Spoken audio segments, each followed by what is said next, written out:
Good evening. On behalf of the Black Cultural Center, I'd like to acknowledge and thank the many student organizations as well as campus units that have offered their support to the BCC celebration. This year marks our 20th anniversary, and we have adopted the theme 20 years of providing cultural enrichment, and we certainly hope that you will join us and throughout the fall semester by attending our events. We also are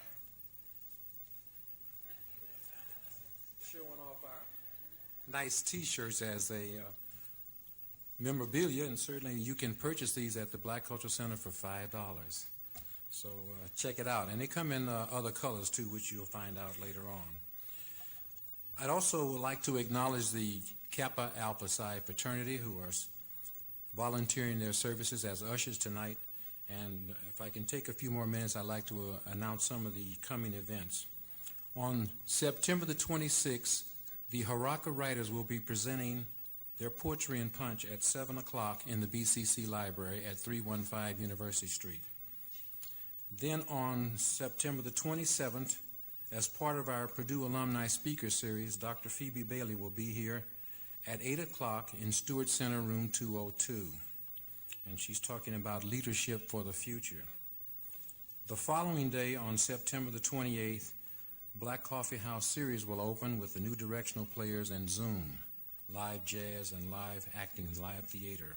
That's at 8 p.m. in the BCC Multipurpose Room.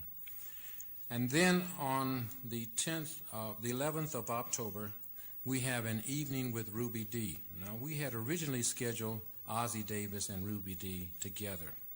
However, Spike Lee has a new movie coming out that starts filming in October, and because of that, Ozzie Davis could not be here, but Ruby Dee will be here and will be having her grace our stage here at the Low Playhouse. The general admission is $5 and Purdue students is $3. I'd like to remind you that immediately following our Mr. Gregory's presentation, there will be a reception held in the Purdue Memorial Union West Faculty Lounge. As is our tradition, introducing our guest speaker tonight is Tracy Nelson, who is a Purdue student, a senior in the School of Technology. She is also a member of the BCC student staff and has been with us. This is her 4th year. Her hometown is Jackson, Tennessee, and she is the current president of Alpha Kappa Alpha Sorority. The person introducing the speaker, Tracy Nelson.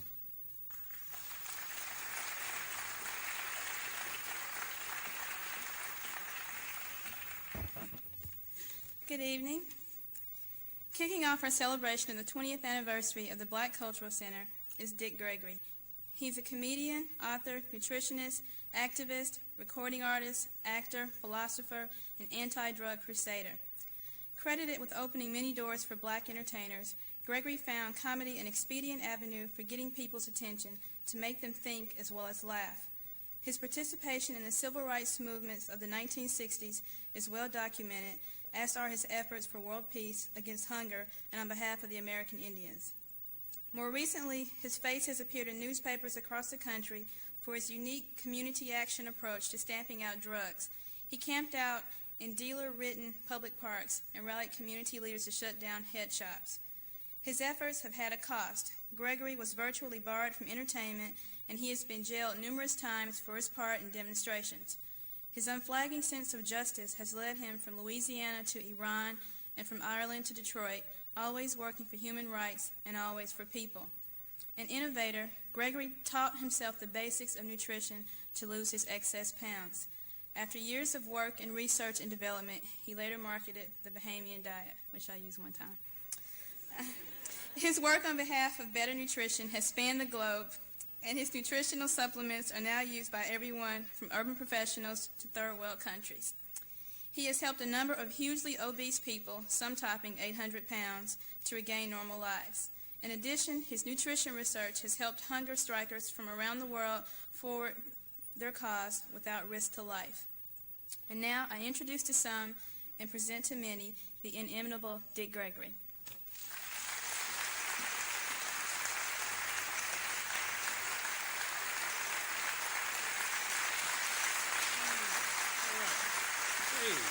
Okay.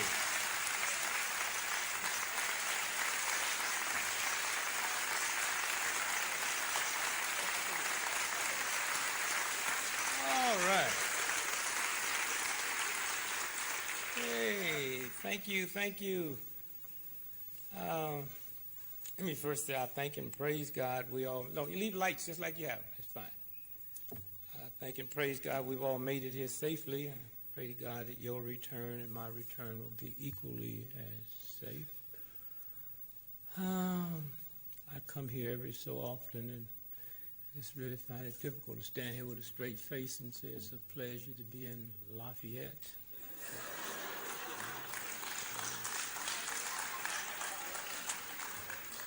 But I am here, and you all do look normal.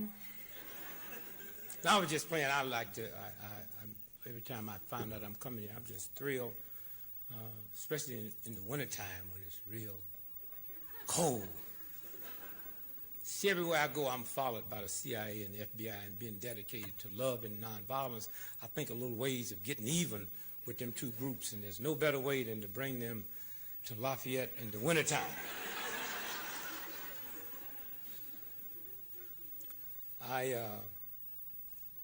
First let me say congratulations, the 20th anniversary of culture enrichment that started in 1970. That's a hell of a thing.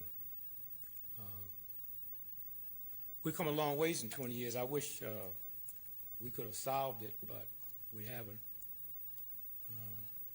Not because it wasn't laying out there on the table, it's just the dishonesty that we have. And I'm not talking about white folks, I'm talking about white folks and black folks, because y'all play these games here in America, but when you leave the country, you're all nothing but a bunch of silly Americans.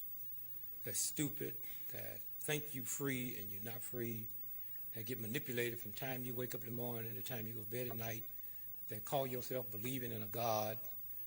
And if you knew any intelligence at all, you cannot believe in a God doing the things that we do. And somewhere there's a whole lot of people could stand before you and tell you that, but they know what most you Americans' reaction going to be, so they don't. Well, God has blessed me well. I have never tried to run a popularity contest, and so I couldn't care less what anyone think about me in this country or the world.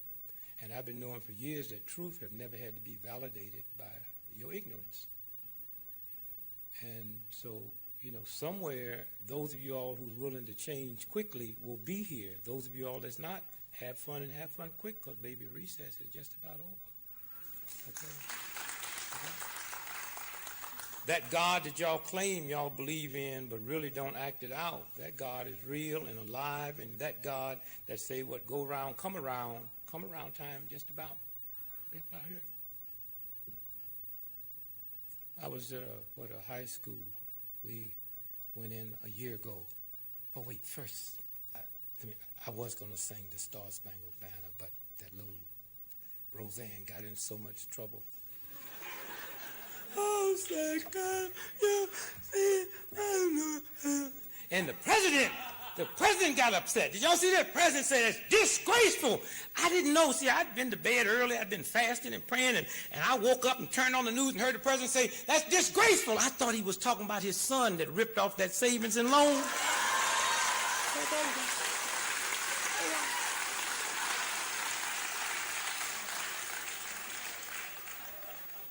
I really did. I thought he was talking about his boy. Can you believe the president has never used strong words? I mean, them cats have ripped us off for $600 billion, and he calls Hussein a dog. Now, you don't have to clap.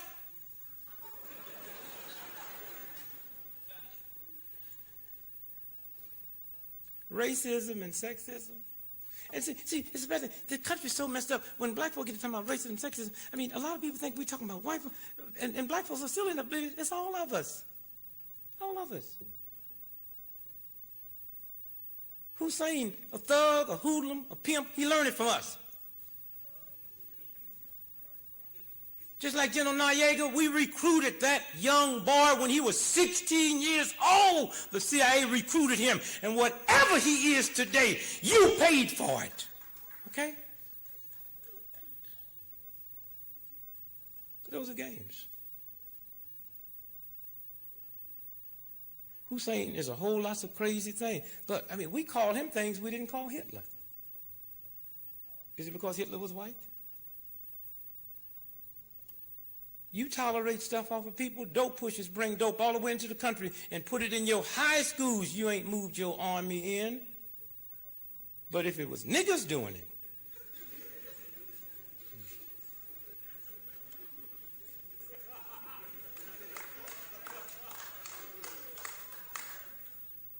I mean, I really don't understand. Think about this for a minute. I was telling this white friend of mine the other day, and I'm saying, man, he said, what's wrong? I said, well, look, how come when I'm born I'm black, I grow up I'm black, I get sick I'm black, I get in the sun I'm black, I die I'm black? Now look at you. When you're born, you're pink. You grow up, you're white. You get sick, you're green. You go out in the sun, you're red. You get real cold, you're blue. You die, you turn purple. And you want to call me colored?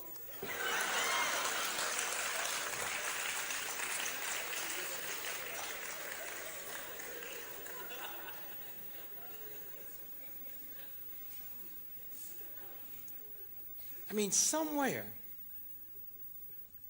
the games.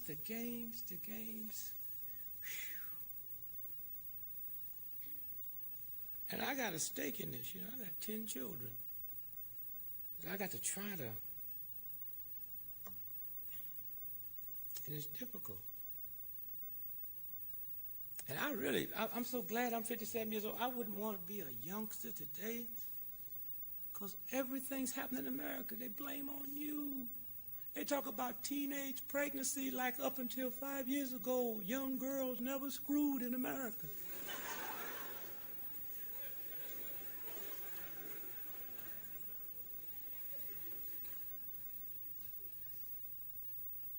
And I wonder what day will we wake up and ever get enough sense that when you look in the mirror, what you see looking back at you, whether you like it or not, that's your reflection. Everybody on this planet got enough integrity for years, down through the years, to know that when you look at your children, whatever it is, they're reflections of you.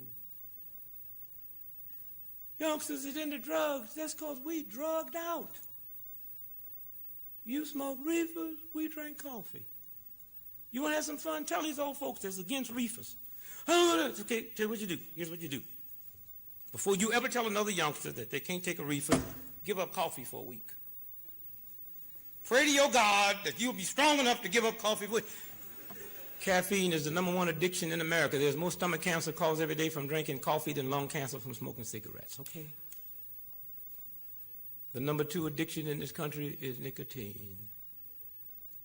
390,000 Americans die every year from smoking cigarettes. Last year, from drug overdose deaths, we had 4,675 Americans OD'd from hard drugs. And out of 4,675, 51% of those was prescription drugs, and 62% of them was elderly folks over 60. Would that bother you? The #1 drug addiction group in this country is you older folks in America. Doctors got you hooked to 5 and 6 different pills every day, and every one of them got a narcotic base. You high down to the bone talking about drugs.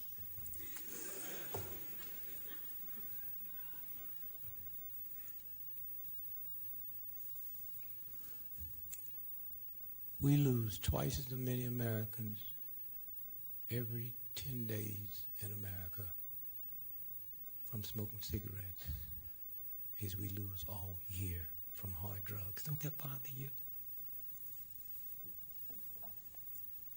And we can't stop. Why?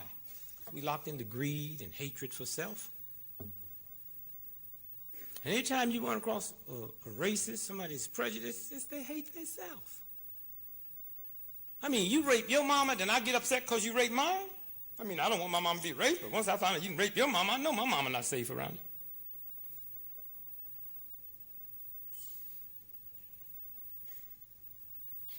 You see, I came here tonight, but 3 days ago I put horse manure in this pocket to throw on y'all because I hate you. Whose pocket stunk for 3 days, yours or mine?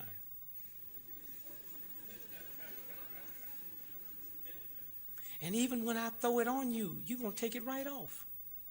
I I've had it for 3 days. I've been around my wife and my family and my children and my friends, and I've messed up their meal with horse manure for you. Well, you better understand hatred and racism and segregation and prejudice in your head has the same effect on your mind as horse manure have on my pocket. And if I had a choice between having a stinky pocket or a stinky mind, I'd take a stinky pocket. I can throw this coat away. Show me a black that believe all whites ain't nothing but a bunch of redneck, ignorant honkies that need to be dead. I'll show you a black that kick black folks' butt every day, including their wife and their children. Show me a white that believe every black person is this and that and shouldn't have time there. I'll show you a white that will stomp his mama under the ground. Hate is not nothing you can turn on and turn off. It obsesses your whole body. Want the proof to it? Go to Washington, D.C. and look at that Vietnamese wall. With all the American soldiers that's died. And then let's build another wall next to it.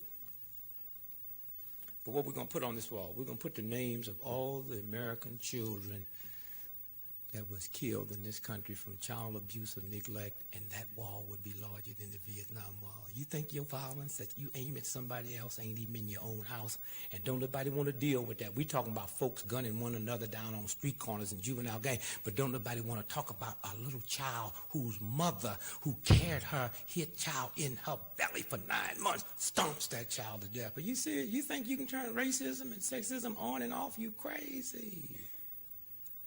And don't nobody want to touch that.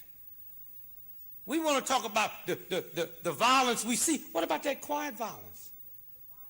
What about the way men beat up on women? What about that whole game of men taking you out in a Christian society, go to church and want to give you whiskey, not because we worried about you having a good time, so we can screw you? And had those motives from the time I left my house to come get you. You think it's something you can turn on and turn off? No.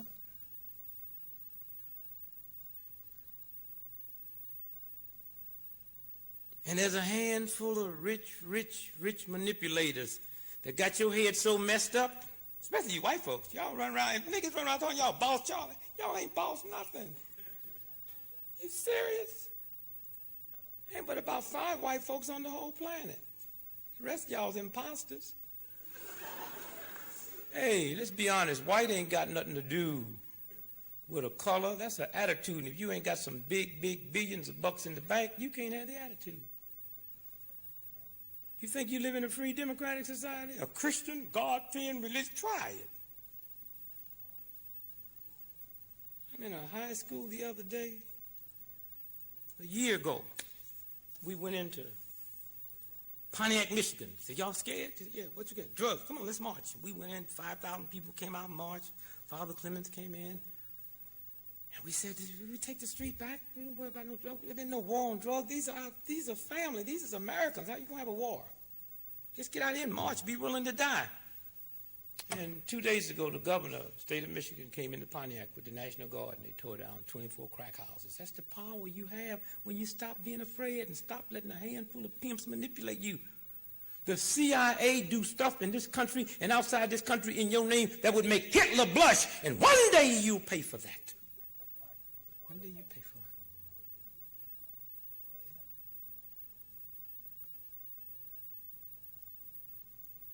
You think you could slip this kind of drugs in the streets in Russia unless the KGB was part of it? Do you? And they got caught. They got caught.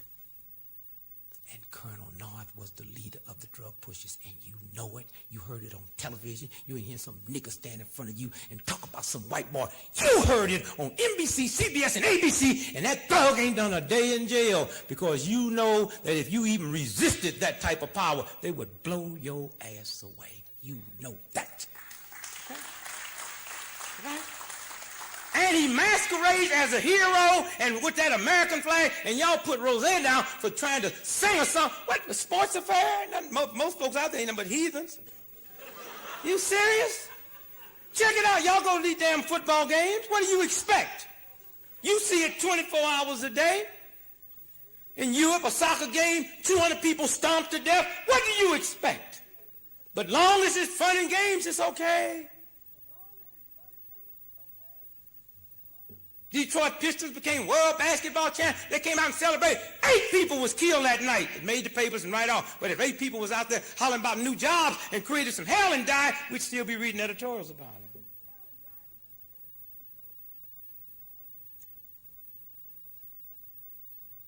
And you women, especially you white women, y'all walk around thinking y'all Miss Ann. Please. A white woman in America with a doctor's degree, 1990, make 56% less than a white male that dropped out of high school?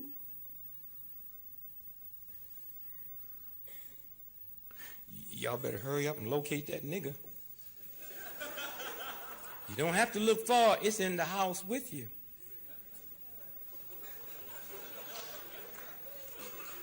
I was stunned. I read all that stuff about white folk came to America. They wanted to be free and get away from British oppression and pray to my God and have freedom of speech and freedom of religion. And they came over here, and the white woman, his own mother, didn't get the right to vote for 1920. Y'all don't feel nothing wrong? Are you crazy? ERA just got voted down, and you stupid enough to sit and clapping about the two Germanys coming together. ERA just got voted down in the home of the free and the land of the brave. And who voted it down? And ERA is basically white women. That's who was out there fighting that. And not one black state legislator across this country voted against it. That was white boys. And I said to my mother, I said, God, Mom, I said to my wife, anytime this white boy ain't willing to liberate his mama, I know my mama better stay in the house. Are y'all crazy?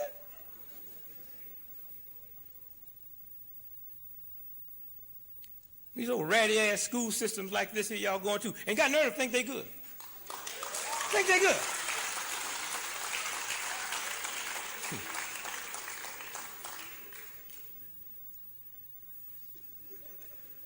Harvard University is a good school. MIT is a good school.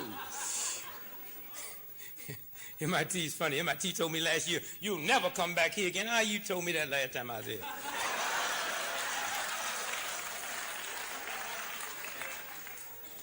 The Massachusetts Institute of Technology. They got all upset because I told them they wasn't nothing but an illegitimate trade school.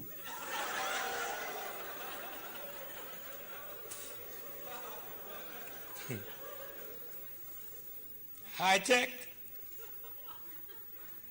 MIT don't know what high tech is.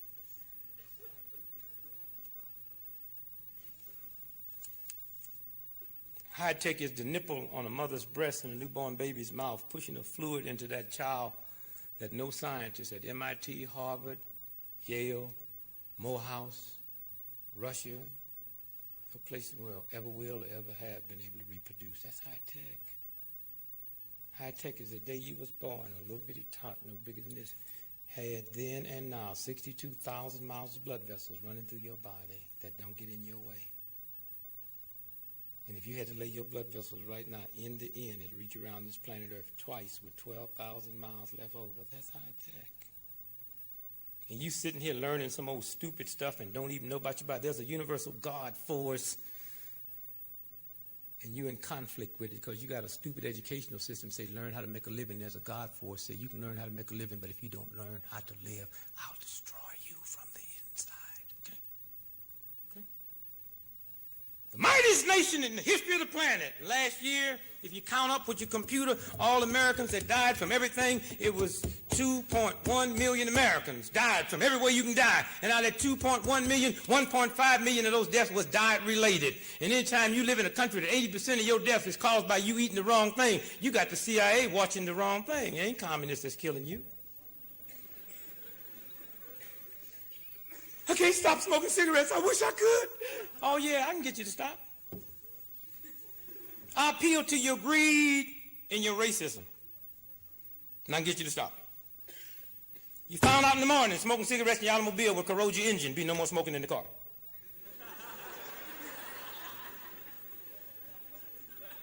I can't button up my safety belt. Why? Wrinkle up my suit. You think going through that plate glass window won't wrinkle it?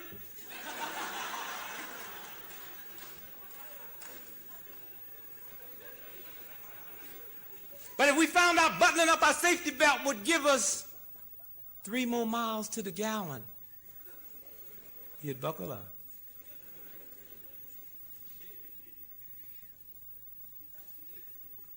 Get you to stop smoking? All they do is lie like they normally do. Get on NBC and CBS. You can tell when they're lying, they be talking out their throat. We here at the University of Harvard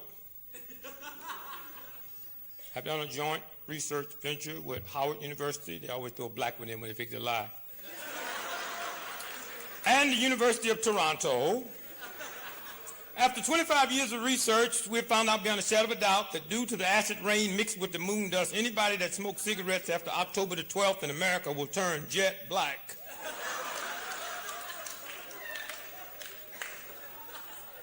You know, most black folks I know would stop smoking.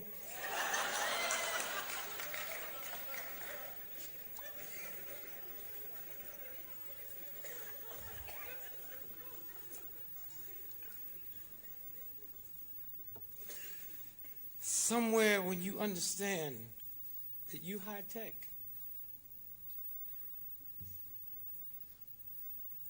and this racist, sexist religion. We are a religious nation. We're not godly, we're religious. Christian. They don't nobody want to deal with the fact that we Christians, between Thanksgiving and Christmas, 65% of all whiskey sold in packaged liquor stores is sold between Thanksgiving and Christmas. Who are you praying to?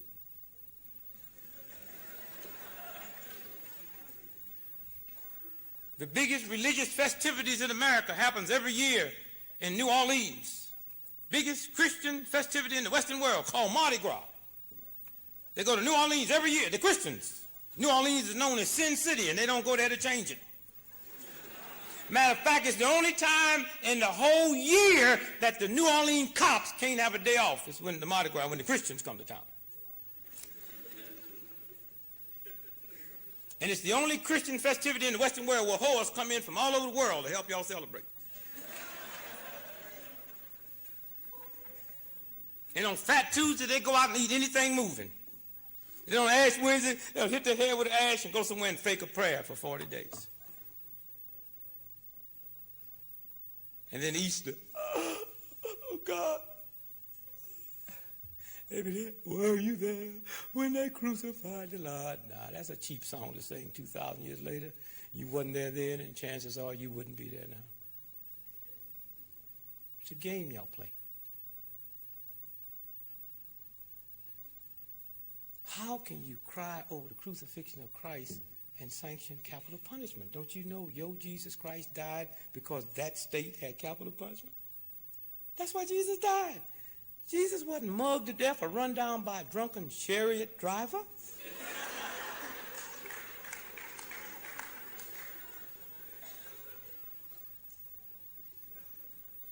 Which means if Jesus Christ came back to America today and bugged the wrong people, they give him the electric chair. Then all of us be walking around with big chairs around our neck.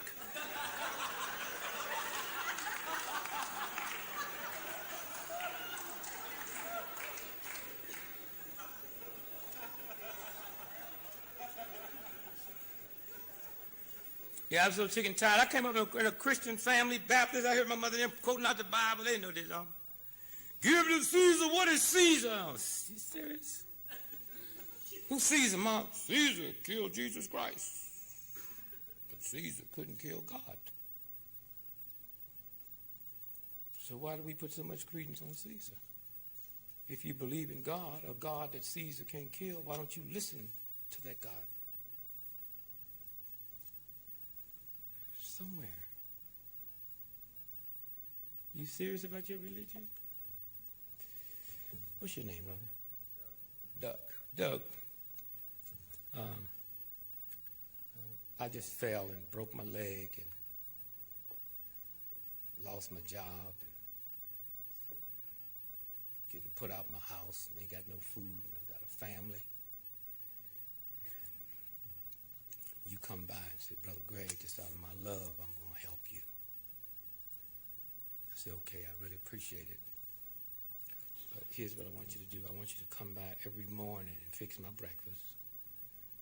And in the summertime, I want you to wear an overcoat and boots and 12 pair of socks. And I'm going to have the air conditioning cut off. And in the wintertime, I want you to come by with a pair of shorts on, no shirt, and no shoes, and I'm going to have no heat on. If you're willing to do that for me, then you can help. If you're not, then get out of my house. The normal thing to do is feel sorry for me, I'm crazy, and leave. Now, how can y'all understand that and don't understand what's going on over there in the Middle East? Here's a bunch of thugs, all of them. They got you believing that them pimps in Kuwait and Saudi Arabia is better than that hoodlum and thug in Iraq. All of them ain't nothing but a bunch of mafia syndicate dogs. And yet and still, because of your ignorance, they got it paired off and say, this is the bad guy, of which 90% of all the stuff we got, we gave him. Yeah. And these are the good guys. And you got your loved ones and your family over there committed with their life to restore a bunch of dogs back to power. Why? Because you scared of power. The same way you scared to deal with the folks that ripped off the savings and loan. But if those was welfare mothers that ripped off the savings and loan, you would demand that they be on their way to the electric chair. Now, what kind of God do you believe in?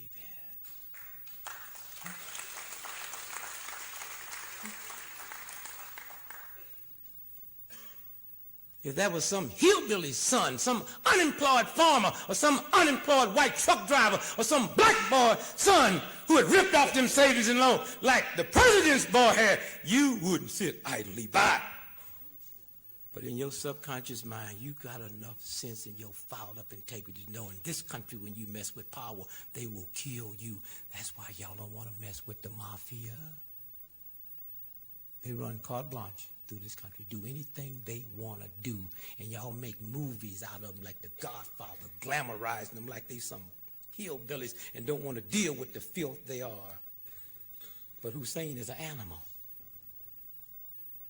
But the Godfather, the mafia, who have reduced this country down to nothing, you don't refer to them as animals. You pay for it.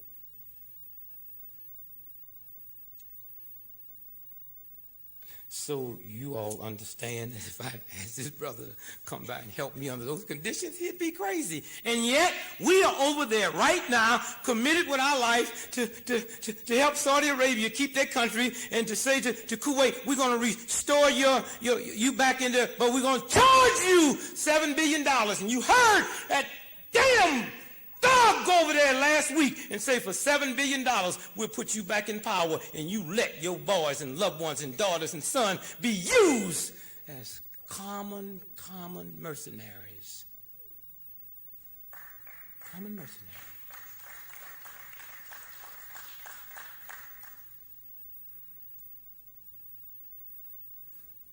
And then just like he wouldn't let me tell him to come by my house. Matter of fact, I'm even get worse than that. I'm say, you can't even come. Send your old lady. Yeah, I don't even want you there. You want to help me? Send your old lady. Send your white lady. Hey, baby, let me tell you what they just told y'all over there in Saudi Arabia. You can come, but don't bring your Christian cross, don't bring your Christian Bible, don't bring none of your damn Christian holidays. And yesterday, they made the Red Cross take the damn cross off the truck. What kind of fool is you? You can understand him not doing it for me. But here's some people that's supposed to be so religious. You got them dog kings ripping off poor folks, and we over there committed with our life to put them pimps back in power, and they tell us you can come, but don't bring your Christian cross. Don't bring no chaplains over here, and told the Jews yesterday in our military, if you want to celebrate your high holiday, don't do it here. And our government said, okay. But let the National Guard go to Chicago to the projects to put a ride down, and them welfare mothers say, we need y'all to help us, but don't bring your Bible, don't pray in here, and don't bring no cross, and if you're here during Christmas, you can't celebrate. Y'all would be outraged. Ain't it funny how you have one set of rules for one group of people and another set for another? You will pay for that. Okay? You will pay for that. How long? How long will you keep letting the system reduce you down to an animal?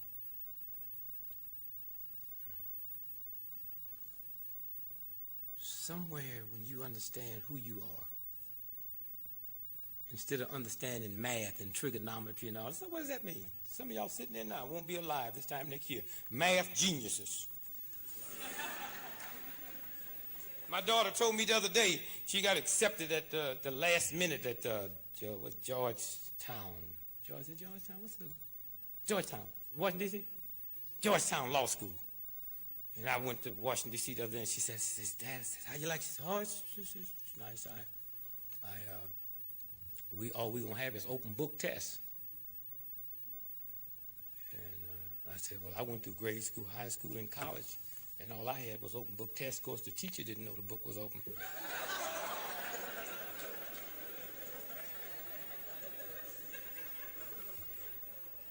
And after y'all get through knowing all that, there's a God force that says if you don't know that you have a liver that your God gave you to do 5,000 different functions every minute, you're a fool. And you will die. And you will live a miserable life. If you don't know that every 11 months the trillions of cells in your body become brand new, and if you keep eating filth, then every 11 months you get filthy cells.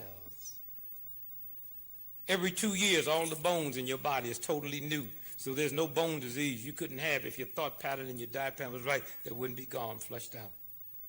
Every hour, your body produces 1 billion brand new cells every hour.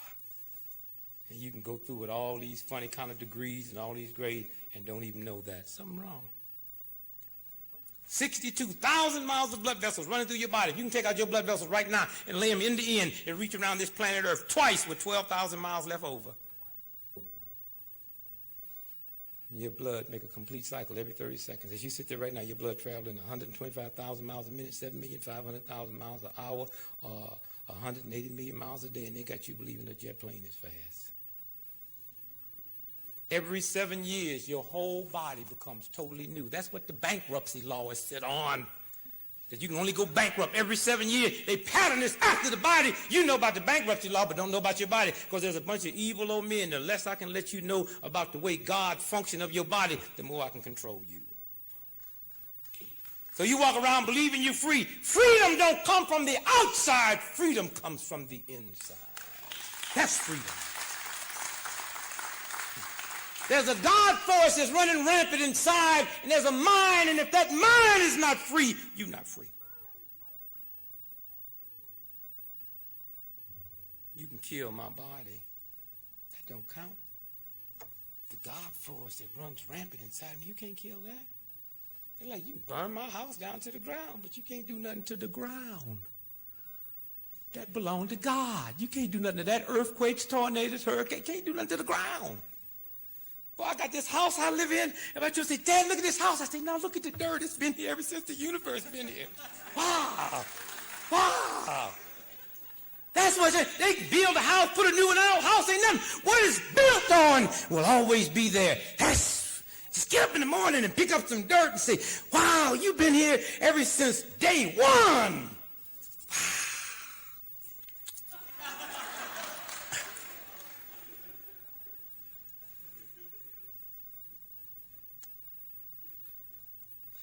Somewhere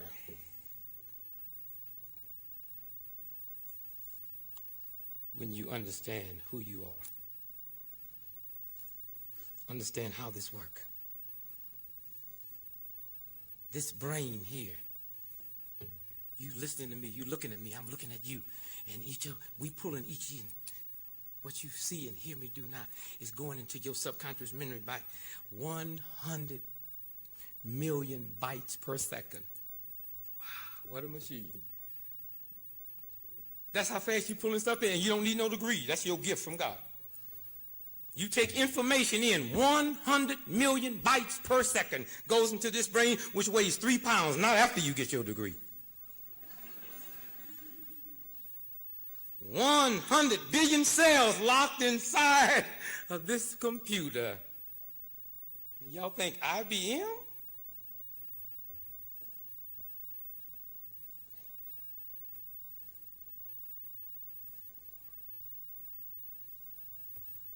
All the libraries on this planet with all of its books couldn't fill up your brain. And if you had an assignment tonight to build me a computer that would hold 1/10 of what your brain holds, it would be 100 stories high. It looked like the Sears Tower, and it would spread out over the entire state of Texas. And wouldn't it be nice one day if you get out of bed and go into the toilet and look in the mirror, instead of seeing this head, see something 100 stories out and reaching out around your neck the same size as the state of Texas, then maybe you know who you are. And these old evil folks that just manipulate, they know, they understand the human spirit, they understand your mind, your brain, and that's what they put a system together for.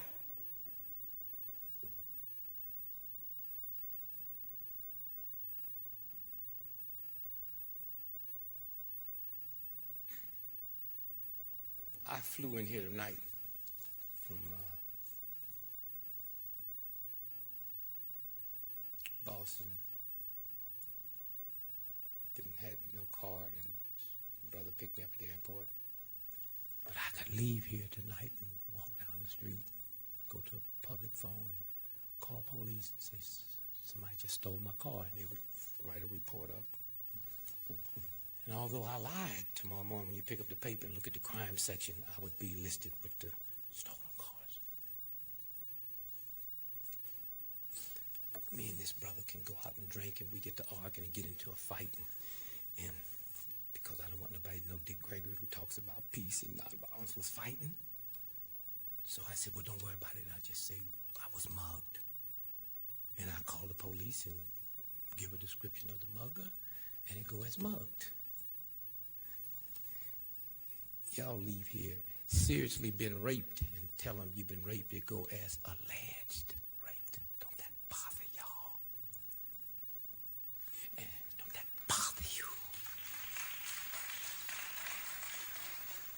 It must not, you're not doing anything about it.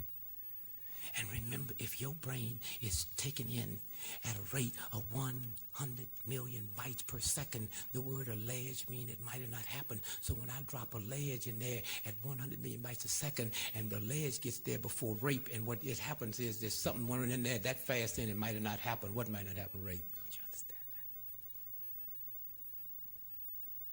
that? How long? So now they're talking about high tech, these new computers. She's serious. We wave a magic wand, and this here becomes the greatest computer that's ever been built in the history of the planet. Right here. It'll take 10,000 years for anybody can equal this. Now let's see how great this computer is. Go outside and get me 4 winos. The scientist says, Dick, you're not going to let those winos fool with the computer. Oh, no. You going to show them? No, winos ain't interested in this computer. What are you going to do? I'm going to show you something. I'm going to show you who these winos are. Come on down, winos. Now, I'd like for you winos just to sit down and unplug the computer. A wino that can't read or write, 4th grade dropout, never had a job, living in the ghetto, can unplug your master computer, but your computer can't unplug them. Do you really understand who high tech is? Somewhere, when we start respecting this body and say to a group of men, you can wave your flags if you want to. I've got 10 children. They're going over there. This war's going on. And they say yeah. The president said, come on, Mr. President, I got 10 children. Yeah, I sent the State Department a letter the other day. I sent the Pentagon a telegram tomorrow. Said, I got 10 children. Come get them for this crisis. Oh, yeah, but see, when you get my children, you're going to take them under a deal. Sign a contract. Wherever you send DuPont's children and Rockefeller's children, send mine. Yeah. I'll let you hold patriotism if you want to. The president, after he got that little old tricky mess going, then he went before the American Legions and said, this is what we, and they stand there with them funny hats on and clap. And what the American Legion didn't do is say, Mr. President, we support you, but how do you explain that in the last 10 years, the Veterans Administration budget had been cut 62%? Explain that to us before you tell us about your petty war. Huh? You warmongers. You Americans sitting there waving flags. What about them soldiers that's laying in the VA hospital right now, burned over 80 and 90% of their body from your other wars that having the budget cut, 42% of these damn people out here y'all call homeless been duped out of mental hospitals, and most of them are veterans. You don't care about nothing. But if Rockefeller's sons and DuPont's children would have been over there in Vietnam, there would have been no question, where did Agent Orange come from? What kind of fool is you to let somebody that don't like you take your children, and even after they take them, they bring them back, they won't even admit that they got Agent Orange over there taking care of this country's business? When's the last time you've been to a VA hospital? I'm talking about you warmongering, flag waving. See, the God I believe in, too. I'm 57 years old. When I see that American flag and hear the band, I get all them old things come all over me. I feel just as good about the flag as you do. But I'm also locked into a God, and if my God came to this planet tonight, it wouldn't hug flags, it would hug people, okay? Okay.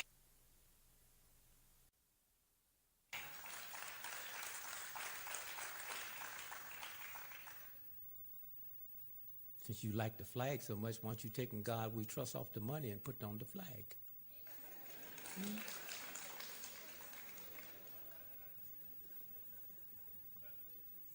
I ain't never trusted nothing that got in God we trust on it that can burn.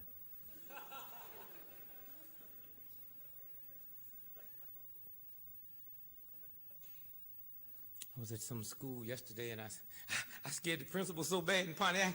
I said, and now we're going to all say the Lord's. I see the cats sweating. Oh, my God. You can't pray in this public school. I wasn't going to pray. I was just trying to. No, you see, the school I was in was called the Lincoln High School Red Devils. You can't say the Lord's Prayer in a Christian school, but you can have your mascot can be the devil, and all the children can run around with helmets, with a devil, with a pitchfork, and y'all can go to the game every week as Christians and pull for the devil, and you don't see a conflict. What kind of fool is you? Go, you devils. Go, you devils. Go, you devil. That's okay. But in the middle of that, if you say, Our Father, who art in heaven, hallowed be thy name. Oh, my God, show it.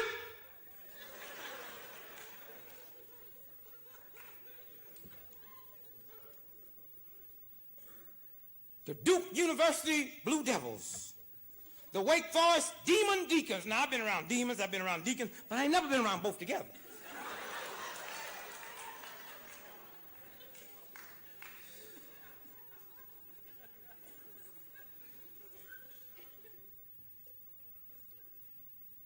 God, when you realize you can make a difference,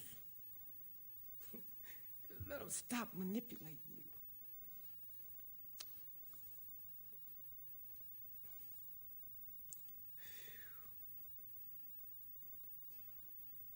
Somewhere you just have to stand up. Oh, I wish I could be president now. I wouldn't pull the troops out. I'd keep them. I keep that hassle going on. I would just say to you Americans, get a good look at me. I'm your president. I know some of you might not like me, but when you look at me, don't see this little nappy-head black dude that was born and raised in the ghetto on welfare. I'm the president. See the Army and the Navy and all your missiles. That's me. That's who I am. See this little black box with this button in it? That's the bomb. And I'll walk among you and not worried about being assassinated. I won't bring no guards because my folk got instructions. Wherever the bullets come from, wipe out the whole area.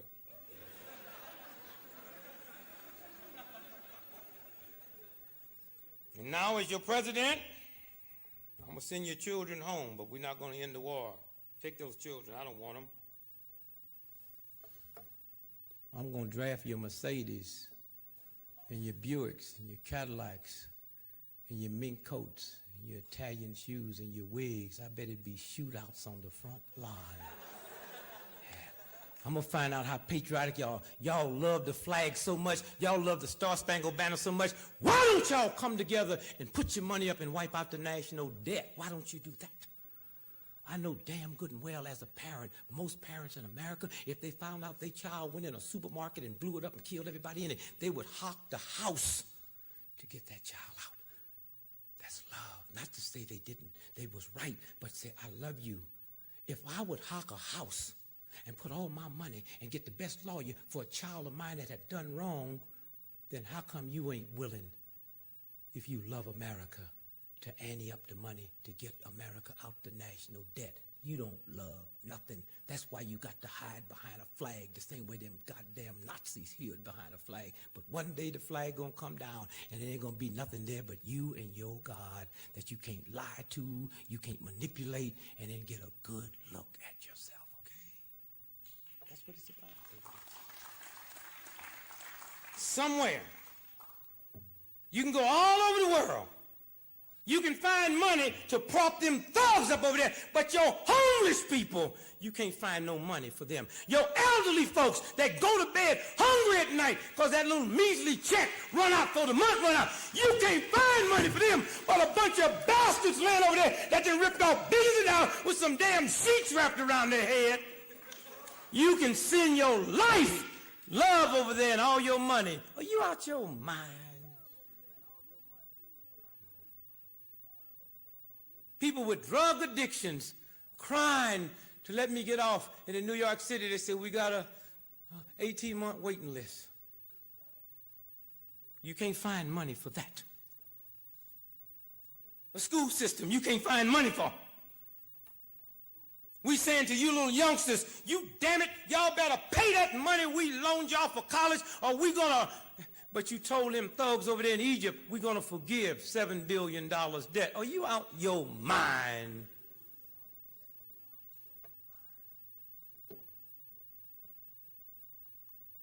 And I look at the news every night. Them old planes, they be over there doing it. You so bad, come over here and scare dope pushers off the street, Army. You so bad. You so bad, come over here and run the mafia away. You so bad. And when you look at those planes that be hitting them decks and taking off and just practice, it costs $25,000 an hour for them to keep them planes in the sky. You come up with a system that can wipe out illiteracy in America in 3 weeks and go to this government and tell them, here's what I got, and look at it, and we've tested it, but it costs you $25,000 an hour for 6 months. They'll run you out the world. We're a mad nation. And that's why y'all need so much whiskey.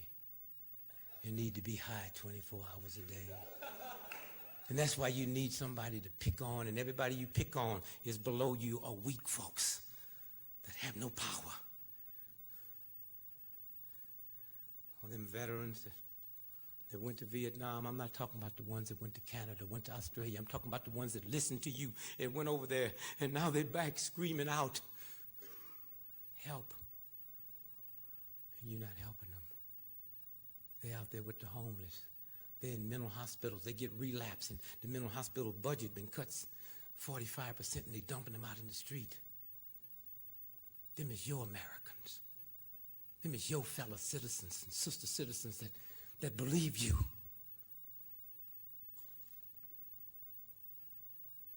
I tell you tonight, anytime you can wave a flag to get your young people to the front line of battle, but can't wave that same flag when they come back to see to it they get treated right. That's not a flag you waving, that's a rag, baby. And the sooner you find out about it, the better, okay? How long? You can make a difference.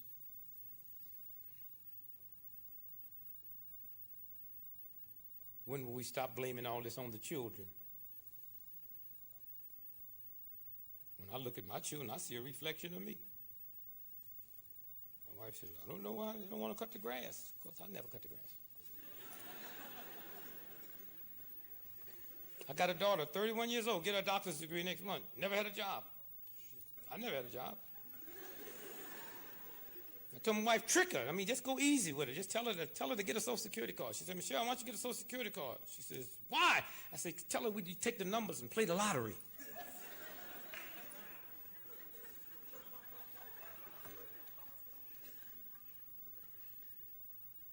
And y'all better watch your children, especially young folk who have children. You older folk got them, you better keep your eye on them. You know 98% of everybody in old folks' home in America, the children put them there. You know what kind of hatred have to be lurking back there? You don't know it. You think you're doing it. Come on, Mom, I'm doing you a favor. Come on, let's go to the old folks' home. And who's at the old folks? You ever been to old folks' home? Y'all should go there. Y'all should go there. Go now and see what's waiting on you. Don't nobody care nothing about them old folks? They just got them like zombies, just warehousing them, waiting for them to die. And you know who's taking care of them? Young folks who don't like old folks. Yeah. And it's a bad job, too. So if it's a bad job, it's young folks, and everywhere you know it's a bad job, they're young and black. But black folks got bad jobs. So if nothing else, don't do nothing to make you white folks say physical fitness, stay out them old folk home, so you won't be old sitting there and young black folk be taking care of you. Who think your middle name is Cracker and your last name is Honky. That should be enough to make you drink 8 glasses of water there, right? And get up and do your walking. That's exercise. Well, it's walking. Talk about physical fitness. I'm not talking about get up in the morning, get in your car and drive to where you're going to run.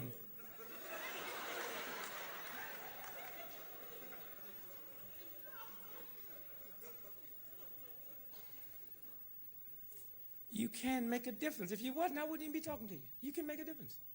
My God, you can make a difference. Native Americans. Y'all smiling over everybody in Eastern Europe, tearing walls down. We got our Indian brothers and sisters locked up on reservations. What kind of God are you into that will sit back and let you praise everybody else that want to liberate themselves? And our Indian brothers and sisters, we stole this country, is locked on reservations, and we don't even have the dignity and the integrity to say, come on, it's your turn. Your turn.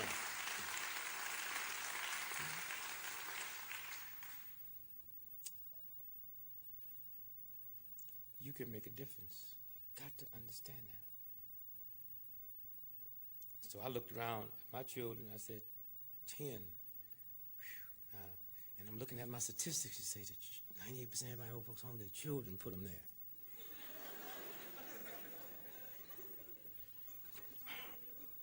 So my wife said, what you going to do? I said, well, let's teach them all how to read. And I taught all my children how to read, little tots. People come out and say, oh, it's so nice, Michelle. She can read. She's just 4 months old. Oh, she's speaking French at 3 years old. You know, the dumbest Chinese in China can speak Chinese. Why do y'all think because somebody speak a foreign language, they smart? Hitler spoke German.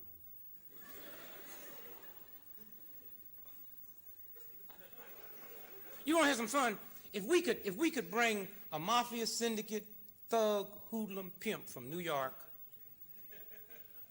with them fine Italian outfits on, them fine Italian shoes and the shirt and the tie, and then bring God and Jesus Christ barefooted, no shirt on, and take them out to eat tonight. The hoodlums with the shoes and the shirt on could eat, but God and Jesus could not get in most white restaurants because they tell you if you don't have shoes and a shirt on, you can't eat here. What kind of system do we live in that a God that's barefooted don't qualify to eat, but the scum of the earth that got shoes on do? Somewhere you have to turn this whole thing around and challenge and say, okay, if I have to die, kill me. I'm not going to take no more of it. I get up and read the paper. I look at the paper, see. Oh, it's funny today. A whorehouse. Did y'all see that? A whorehouse in Reno, Nevada went bankrupt, and the United States government have foreclosed on it. So right now, while you got your Christian fellas over there getting ready to save somebody, you and your government own a whorehouse. Yeah. Right this moment, while you are sitting here, and by law, they're going to have to sell it. But until they sell it, we, the United States government, own a whorehouse. And if I was a whore, I'd be so proud tonight.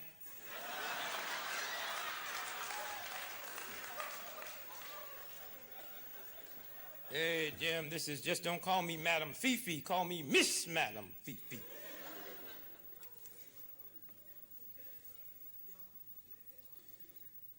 how long? Maybe that's what we need to do, is open up drug treatment centers around the country and then go bankrupt, owing the United States government some money, and then the government would have to take over the drug treatment centers. We spent $1.5 billion for a telescope that Stevie Wonder can see better than that thing. You got a spacecraft that blew up and killed everybody on it. They had an investigation and admitted the company that make the O-rings, they was defective. Not one of them's been indicted now, but if that would have been poor folks or ordinary working folks, they'd been under the jail. What kind of fool is you? Headlines today in today's paper. New York garbage jobs draw. 100,000 people applied. Y'all see that? 100,000 people applied. They got some 4,000 garbage collector jobs. Why 100,000 apply? Because they start with $23,000, and in 4 years they make $35,000. God, I know school teachers would be quitting going to stand up.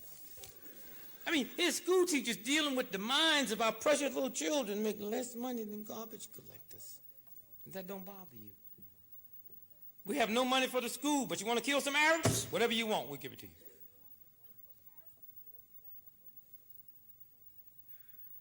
Somewhere.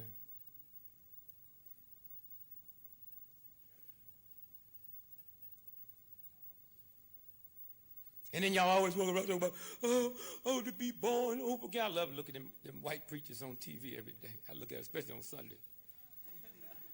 They say, oh, y'all youngsters out there been doing drugs, stand up and raise your hand. And on national television, them white folks stand up and raise their hand. I told my children, if you ever be doing some drugs, I bet they'll never find out about it on nationwide television. Now, y'all come on down here and ask God to forgive you. And them white children run down. I tell you what that white preacher better not never do. He better not never say, oh, y'all out there in the audience that drink a lot of whiskey and then tampered with your little baby daughter, stand up. Church be over, baby. Church be over there. Don't it bother you? You can look at them. You can look at them white preachers on and on TV. They be rapping strong, but you ain't never heard them talk about racism or sexism.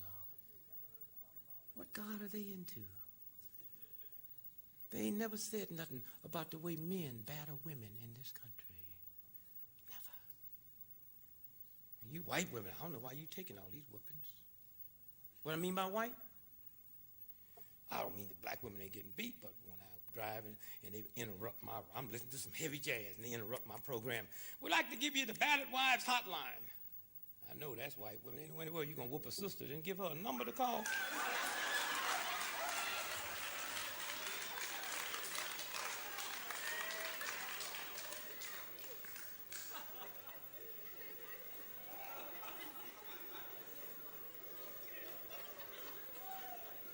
Matter of fact, this past summer, I went to Michigan and worked the Battered Wives Convention. I walked on stage, 6,500 beat-up white ladies sitting up there with no makeup on. Talking about, what we going to do about these whoopings, Brother Greg? I said, do what my black sister did. Get you an ice pick and learn how to cook hot grits.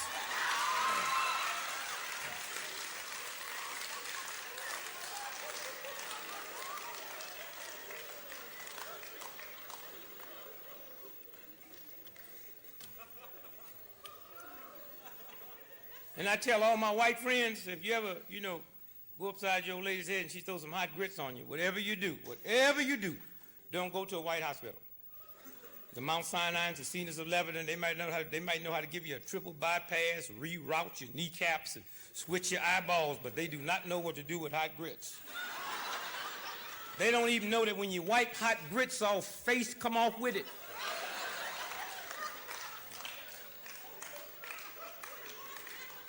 I tell my white friends, yo, lady, ever throw some hot grits on, I don't care how far you got to drive, jump in your car and drive till you find you a ghetto hospital.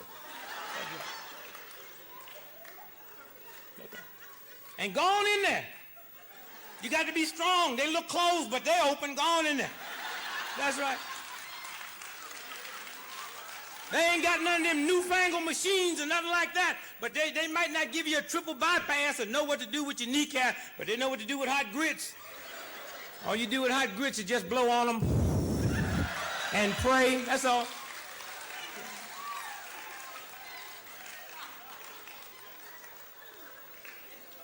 Yeah, y'all into all this new stuff. Now I just looked at this here, gene therapy. Heart transplants. You notice the super rich ain't getting no heart transplants? You know they got bad hearts. See, they haven't perfected those operations yet. So they learning on you poor folks. And you can tell when gene therapy works and heart transplants work, that's when they'll pass laws banning them. Then only the super rich can get them. Yeah, they'll give you a heart transplant, kill you, and blame it on you. Yeah, the body rejected the heart.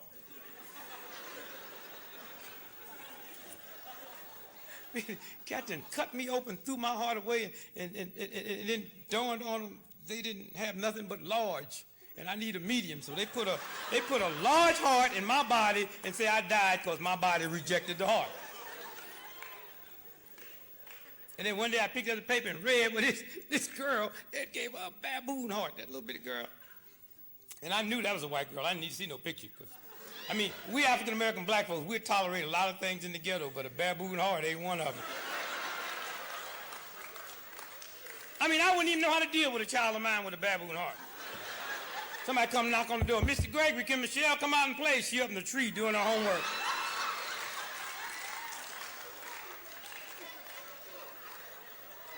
And as a father with 10 children, I really felt really sad for the family and the girl when she died. But I know baboons was happy all over the world.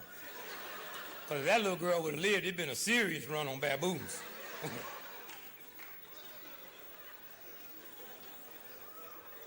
You black folk can laugh if you want, but they might find out one day nappy hair cure cancer and all of us be. We walking down the street with locks on our cap. The hottest selling thing in the supermarket be Kink Quick.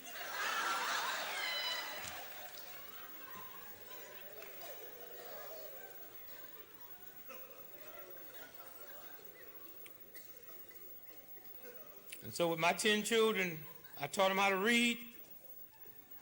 Everybody said, oh, it's so nice you teach them how to read. I'm not teaching them how to read so they can be educated, because I've been knowing for a long time education is not power, money is not power, but information is power. So you can get all the education you want. If you don't get the right information, you're a fool. I taught all my children how to read to help me. After they all learned how to read, I brought them all to the kitchen. I gave all of them the same document. I said, I want y'all to read that. I said, what is it? It's the deed to the house. Why you want us to read it? See if you see your name anywhere on it.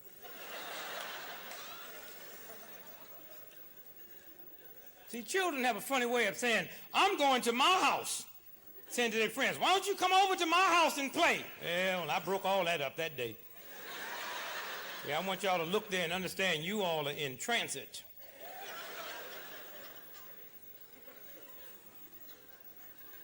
And then right after that, I took my deed back, and I said, now look at these two big refrigerators. Now open them up, and you know how children can smile when they look in the refrigerator and see a whole lot of stuff they like? And I said to them, now y'all walk up to this refrigerator, and anything y'all see in there y'all bought, take it out and sit it next to you.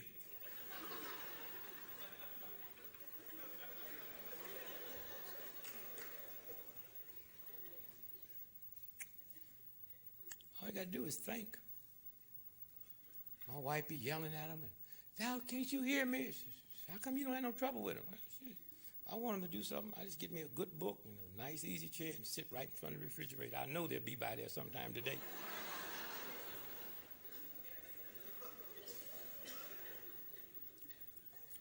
Meanwhile, when I leave here tomorrow, I'm going to Rome, and I'm stopping by the Vatican. I'm going to become Catholic, and then I'm going to become celibate, because what I've been reading lately, I didn't know you could have that much fun.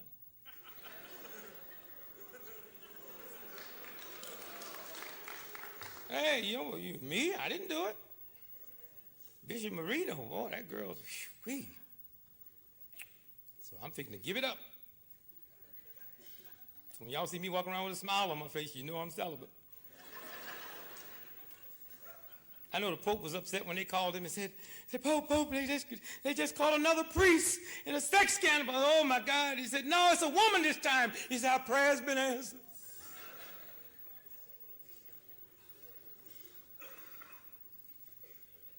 Somewhere you can make a difference. And you ladies, y'all, I don't know when y'all gonna make them stop insulting y'all. Hey, did you realize this country, see, this is a capitalistic system, and one day we're going to have to all stand up and say to a capitalistic system, there's nothing wrong with a capitalistic system as long as y'all can function behind the United States Constitution and not in front of it. And if you cannot function as a capitalistic system behind the United States, then scrap it and get something new. But we want the Constitution to be out front.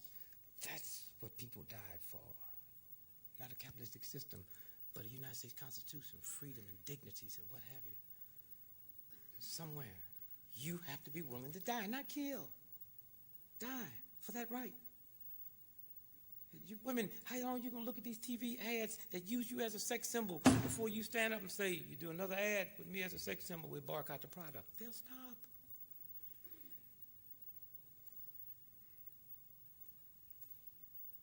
Dudes out in Idaho 6 months ago.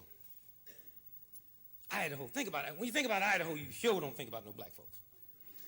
I don't know no black folk that know no black folk that know no black folk that live in Idaho. Matter of fact, I don't know no white folks that can name me 5 cities in the whole state. Some state legislators in Idaho 6 months ago said, we're going to do something about these damn abortions. We're going to come up with some legislation that be the finest in the history of the planet. And they did. They put some legislation together. They made all them pretty speeches like they was defending God. God! Abortion ain't nothing but murder. Since Roe versus Wade, 25 million babies have been murdered. That's equal to the whole state of California. And they drafted some of the finest laws to protect the baby. And just when they got ready to sign it, they got a phone call and said, if you sign that bill, we'll boycott Idaho potatoes. And when them white state legislators had a choice between God's new life or a potato, they sided with a potato.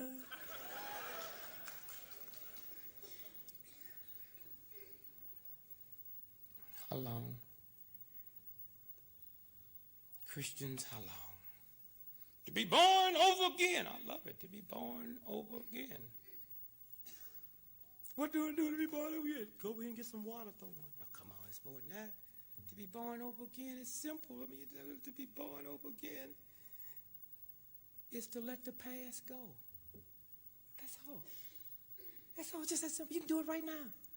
Let all your past hatred, all your past fears, all your past anger, let them go. Because they ain't going to bother nobody but you.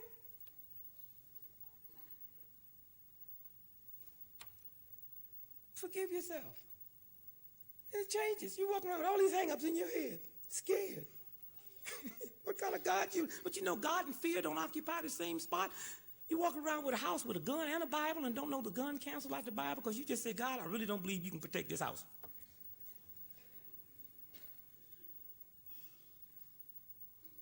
I never read in the Bible, and I look through it all the time. What are you looking for? So I'm trying to see if I see the word cocaine in here. No, that's not in it. Well, let me look and see if reefers is in there. Pepsi-Cola, Coca-Cola, light buds, all these cigarettes. I can't find none of that in the Bible. But yet y'all feel so comfortable with it. But what I do find in the Bible is fasting and praying, and the minute I tell y'all going to fast, y'all think I'm crazy. How can y'all be more comfortable with stuff that's not in the Bible, but the Bible keeps talking about fasting and praying? And if I ask y'all to fast now, you say, I'm going on a 3-day fast. And people who love you say, did you check with a doctor? Did you check with a doctor when you snorted coke? You check with a doctor when you smoke cigarettes? You check with a doctor when you drink that light bud? And fasting, why are you scared of fasting? It's nothing but eating from the almighty supper table, which is nothing more but eating the fruit of the Spirit, which all of us got in us. And what you need to do is just get in touch with it. It changes. Just that fast. You can make a difference because once you open up your head and once they realize they cannot manipulate your thought pattern, they're in trouble. Can you imagine how insulting it would be if we had the power in this room to decide that women with your menstruation cramps is an awful thing, and in this room we're going to bring all the men up here, and we men going to sit and determine, we've already agreed that it's awful that you have to have those menstruation pains, and the fact that we don't have them, we're going to compensate y'all for them. Do you know how insulting you would be to yourself because of greed to sit out there as women and let a bunch of men that's never had a menstruation pain cramp in their life determine how much you were going to be compensated, and you wouldn't have the decency and integrity to say, before I let you, who's never had a menstruation pain, decide what I'm going to get, we'll say to you, keep it. Well, we can understand that. But do you understand that a couple of months ago, the United States Congress passed a civil rights bill to help me, and then they sent it to the Senate. And here's 100 white folks that ain't never been segregated against their life because they're black, never denied the right to vote, but they're going to determine my rights. That's as insulting as a bunch of men trying to determine what a woman should be compensated for missing. And we black folk didn't have the decency to say, before you do that without me there, keep it. Keep it. Where, when do we wake up with a spirit, a kindness, a love for ourselves, a love for each other? And then when you do that, the whole head opens up.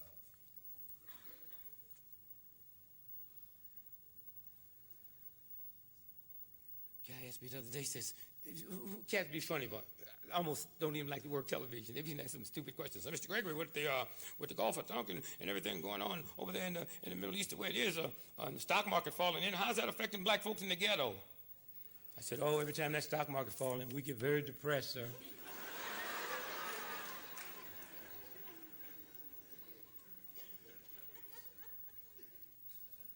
We black folks really get depressed. But one thing we do, we pray that the stock market don't fall in, because every time it falls in, we get blamed for it. Black Monday. I never will forget that day in October in 1987. I just got back in the country from Europe or somewhere, and was tired, got in this cab, this black cab driver. I wanted to talk. I said, man, I'm so tired, just let me go to sleep and get me to the hotel fast. He said, okay, I'll take a shortcut through Wall Street. And I didn't know. Stock market was caving in, but I could feel something. I woke up, I felt the vibration. I woke up. And I looked around in Wall Street and saw white folks running out those buildings, crying, cussing, singing the blues. I said, man, what done happened to my white folks? He said, haven't you heard? A nigga named Dow Jones messed up everything for him this morning.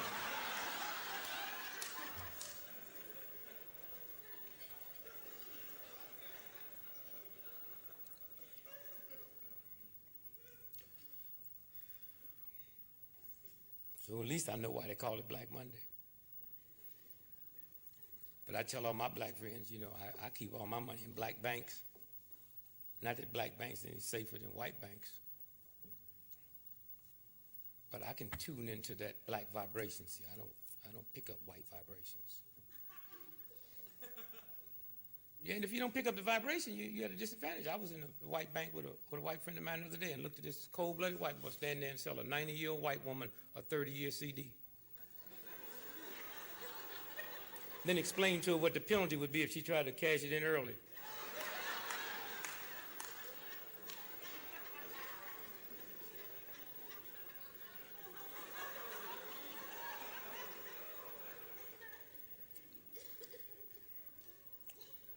I keep my money in black banks because, you know, I can tick up the vibration. I had a bank in trouble in Chicago. I lived there, my wife and I went in. She said, why you keep your money in this black bank? I said, the vibration, baby. I said, I think the bank in trouble. She said, wait a minute. I said, come on, go with me, I'll show you something. You can always tell when the black bank's in trouble. You go in, guards be asleep. Tellers be reading the warrant ad. My wife said, that don't mean nothing. I said, write them out a check for $5 and see what happens. She did. They cashed it with pennies. Just when we got ready to take our money out of the bank, 3 dudes walked in and said, this is a stick-up. The guards fell on the floor and laughed. They said, if you want some serious money, you better go across the street and rob Safeway. Oh, yeah, that vibration.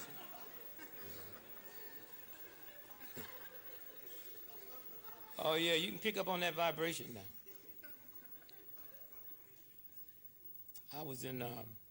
I live outside of Boston. And not too long ago, the world was shocked by the news of a white woman named Stewart was in the car with her husband, and she was shot. She died in the hospital. The baby died, and her husband was in the hospital. He said a black man did it. And about 10 days after that, I was speaking to the New England Editors Association in Plymouth, Mass.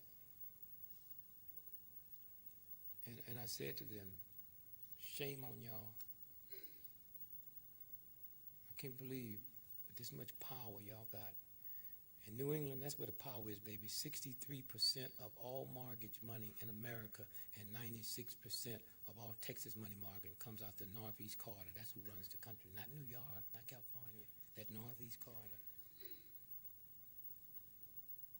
I said, these powerful group of white editors, and here's Mr. Stewart is laying in the hospital, clinging for his life. His wife is dead, his baby is dead. And somewhere you newspaper people in a free democratic society with free press is supposed to be telling me more than what you're telling me. And they look strange. I said, now first let me understand one thing. See, a white racist system is different than white racist people. White racist people don't bother me. Every black I know is hip enough to make a white racist person like them. It's a white racist system that have no money, no God, no love, no ethics, no integrity, that will kill white folks on the way to get me. That's what I need to change, because I'm part of that white racist system. I have a white racist mentality. And when I heard on the news that Miss Stewart had been shot, and her husband shot, and she died, the baby died, and a nigga did it, that felt good to me. Just sounded like something a nigga do. Ain't no problem with that. But the question I asked those editors, I also have a sexist mentality that I'm working to get rid of. And my sexist mentality tell me that something ain't right about that case. If you and that lady's walking down the street, and you and that lady's walking down the street, and I'm going to commit a crime, my sexism make me shoot the man first, not the woman. Come on now. She might be the world karate black belt champ. She might have 5 guns. Her daddy might own the gun. But I, with sexism, believe you could do me more harm. And I kept asking the question, why was she? Hey, look, I didn't figure it out. I didn't say a black person didn't do it. I thought he did it. I just thought it was a love triangle. I thought he knew her. But I took all the negatives in my head that I'm trying to flush out and used that to say, come on now. How long? You can make a difference. Stop letting people feed you information without checking out the information. Oh, it's just so awful. All these drugs out here. Come on, 42% of everybody that was murdered in this country last year was murdered with someone under the influence of alcohol, not cocaine. Why don't y'all stop playing games? Drug-related homicides last year was 9.3%. Whiskey is the number one. Whiskey. And one day y'all gonna have to stop playing these games and make believe drugs in America runs from the ghetto to Colombia. One day you're gonna have to deal with these powerful white boys that's laundering the money and all these white folks is bringing it in. Or you might see a whole lot of black folks on TV doing a whole lot of things on the street coming with drugs, but we ain't got no airplanes and we ain't got no fleet of ships. How long?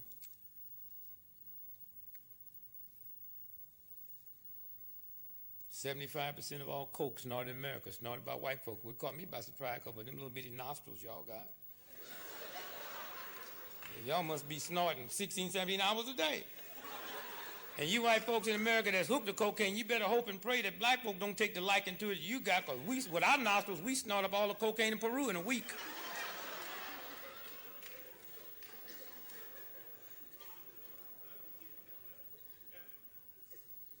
Look at that fiasco trial in Washington, D.C. Here's a Marion Barry. The FBI spent $50 million in 12 years to catch a user of drugs, and that didn't bother you? Not the catchers, a user.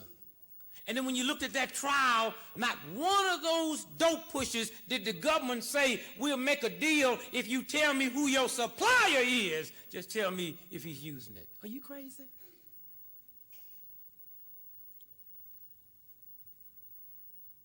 And the biggest scandal in this country, in the history, it far dwarfs the saving and loan scandal. Although they all tied in. is the Coast Guard. There's a fixing to be a trial now with that elite Coast Guard off Miami. How many of y'all know about it? Y'all know what I'm fixing to say? That elite Coast Guard group off Miami, the one part of the military that's supposed to protect us from drugs. They was the biggest drug smugglers, and one of them got caught and got ready to tell. The Coast Guard member slit his throat while he was asleep. And y'all worried about Man Barry? Watch the nigga here. Watch him close. Yeah?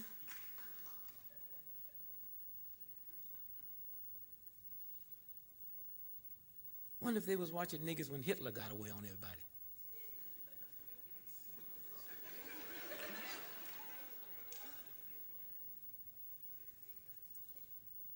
How long? Somewhere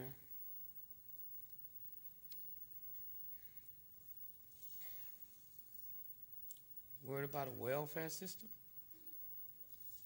Even black folks into that. I don't want to be on welfare. You serious? What you got against free money?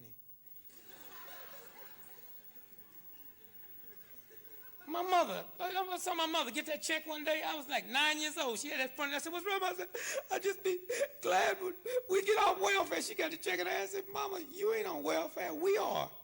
Look at that check. That says aid for dependent children. You just the administrator of that check. You got an executive position and don't even appreciate it.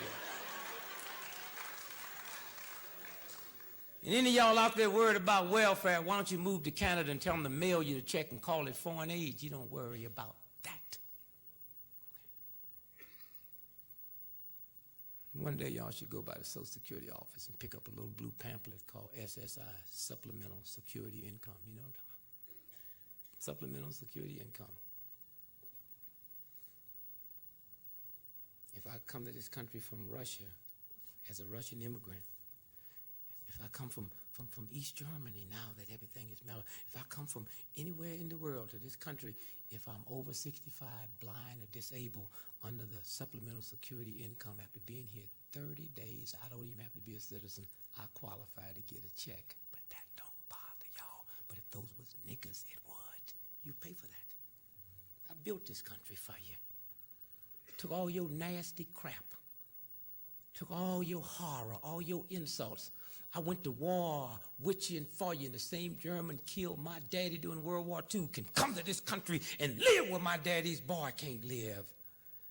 And you keep being nasty, you'll pay for that one day. Okay, I don't mean with violence, with nastiness, with evilness. You'll pay for it because one day you're going to lose the best friend you ever had. I'm the one that made you the richest, mightiest nation in the history of the planet. Oh, you wiped me out the history books. You also wiped out the history book. At one time in America, there was more white slaves in America than black slaves. How many of y'all know that? It ain't too many Americans know that a white person didn't stand a chance walking down the street in America. They'd snatch your ass up and make a slave out of you. Quicker than me. And one day when Britain controlled the waterways in Spain, and the Dutch were the merchants of the world. And the only reason you could get your cotton and tobacco on the market cheaper than anybody else, my black free slave labor, and you haven't even had the integrity to say thanks. You pay for that one day. I made you wealthy and rich and haven't asked you for one nickel. You passed laws that say I couldn't be educated, and if anybody white was caught teaching me how to read or write, they went to jail. And now you look at me and ask me what's wrong with me. You.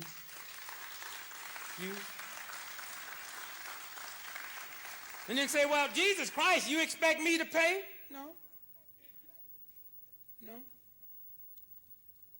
You ready to give some money to Germany and East Germany? Them Nazis was trying to kill your ass. Yeah. You was thrilled when the Berlin Wall fell down. You controlled the news. That's all I could see. Every time I turned on there, I saw a wall. For some Nazis that was trying to bury you.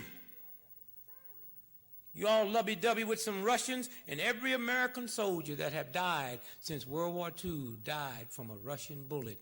And now you can have more rapport and more love for them than you can have for me. You will pay for that one day, okay? How long? We integrated the schools, and you said I was too dumb. And I keep saying, well, if your school is that good and I'm that dumb, why don't you let me in? Because good schools flunks out dumb people. And if you worry about dumb people busting out your school, then your school wasn't no good. And I went through all them insults. We don't want them in here. And now, 1990, you want a quota system against the Chinese and the Asians because you said they too smart. I mean, now you can't have it both ways. You didn't want me in because I was too dumb. Now you don't want them in because they're too smart. Jesus Christ, we don't put a quota system on it. If the school be 98% Chinese.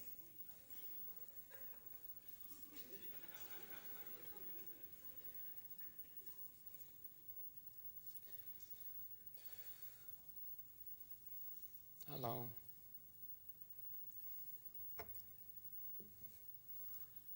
How long can you stand by with a strange type of ignorance and don't even see that this president ain't doing nothing but manipulating that crisis over there so he can get past the November election, and you won't see the savings and loans and you won't see the unemployment? Why don't you ask yourself a simple question? If that crisis is so bad over there and NATO is crumbling in, we don't need NATO. We got 360,000 soldiers in Europe and Eastern Europe. We haven't sent one of them to the Middle East crisis, and they're right around the corner. Don't that bother you? Don't it bother you that as long as you've been on this planet, you ain't never read, well, banana boat break up or cement boats break up? Just oil boats. Oil tankers. Somebody oil tanker. The minute they fill it up, it breaks.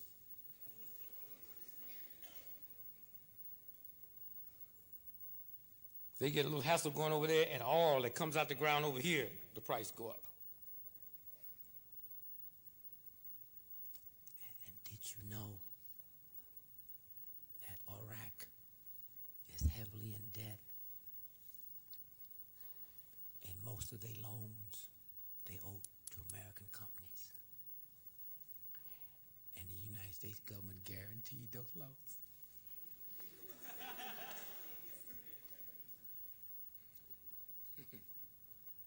So while we sitting over there running all them games down and taking everybody through all them changes, we paying off their debts.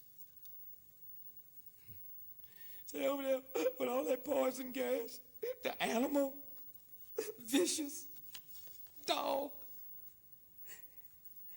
I remember when Idi Amin was running Uganda, America said, he's an animal, he's another Hitler, and we had to go to court.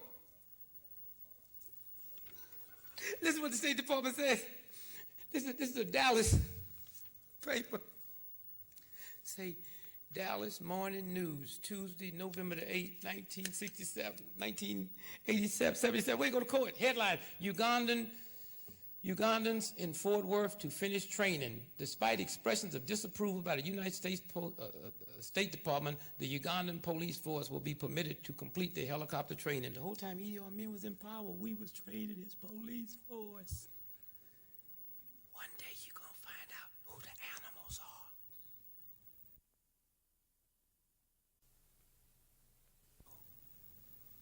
are. Not from some animal in the Middle East.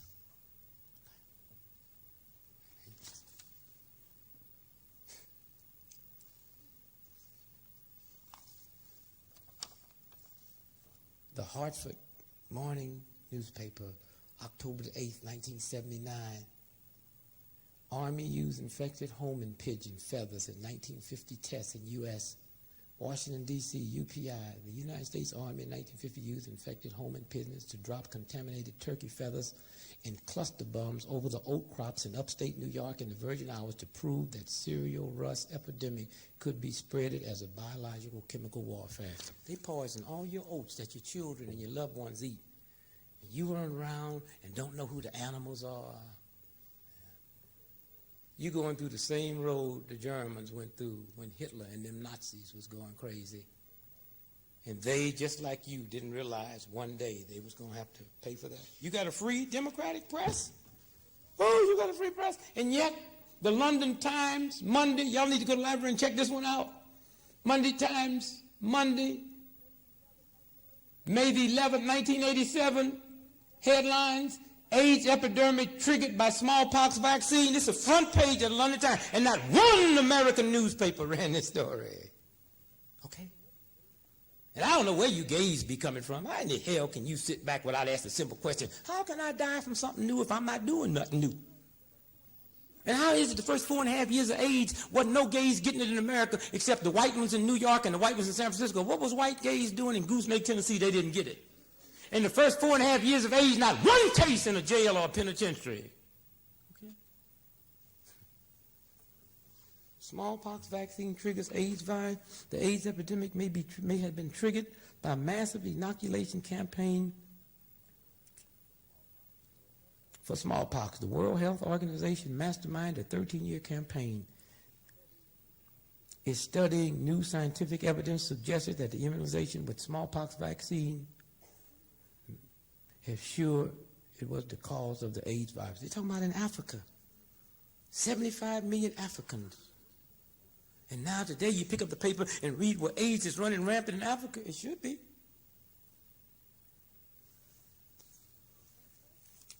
Your free press? One paper, the Houston Post, had nerve enough to print this headline. Report links CIA to savings and loans ripoff. CIA ripped them out to get money for their drug running.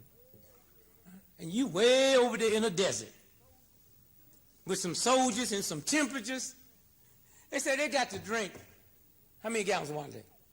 6 gallons. Think about that. Think about this thing for a minute. Now, we need to create, you see, in order to understand what they're going through, we need to go to the ghetto. Now, you white folks, now, listen to me. If you want to create, you have to go to the ghetto because you cannot create this in your house because your oven don't get hot enough. So you got to have an oven hot enough to make macaroni and cheese. Now, I know you white folks. No. I know you white folks saying, I'll make macaroni and cheese. That nigga crazy. No. You have never made macaroni and cheese till you use government cheese.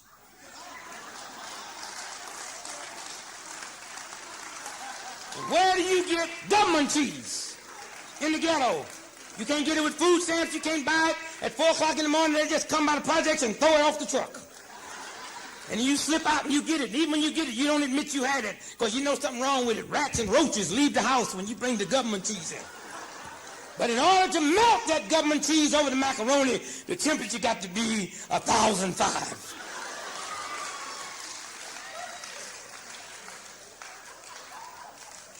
So that's why I say, white friends, find your black brother or sister in the ghetto with government cheese. And if you want to know what our fellow Americans and sister Americans is going through over there in the desert, find them, go by their house, cut the air conditioning off with them, sit in front of the stove, cooking the government cheese with no air conditioning. Put 3 coats on. 6 gallons of water. Drink the 6 gallons of water. And think about those soldiers. Think about 6 gallons of water, all this heat between drinking 6 gallons of water all day and peeing all night. You ain't got no room to lift nothing else. Where you gonna find time to pick up a gun? Water will sure enough make you pee. 6 gallons? They gonna fight, plus getting in them tanks with no toilets.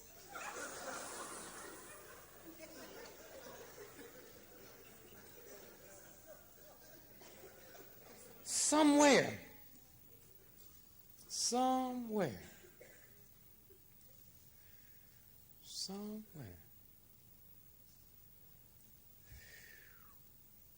you can make a difference. 8 glasses of water. You're supposed to drink 8 glasses of water anyway. Right here. 8-ounce glass of water every day. Once you learn about the human body, once you put 1 soda pop in your body, your blood stream get 10,000 more times more acid than God meant for it to be. And you give it to your children. But you know math. You know trigonometry. Take care of your body. Don't take my word for it. Try it. Drink 8-ounce glasses of clean water. What do you mean clean water? No chlorine or fluorine. You know damn good well if chlorine was good for you, they wouldn't give it to you for free. And when you go out to where the rich folks live, they don't have it in their water. You go downtown where the rich folks hang out, they get their water out the bottle. They don't take nothing out of no faucet. Chlorine and fluorine will kill you. Clean water, 8-ounce glasses of clean water every day. Get up and do your walking every morning. I got a bad leg, so what? Walk bad.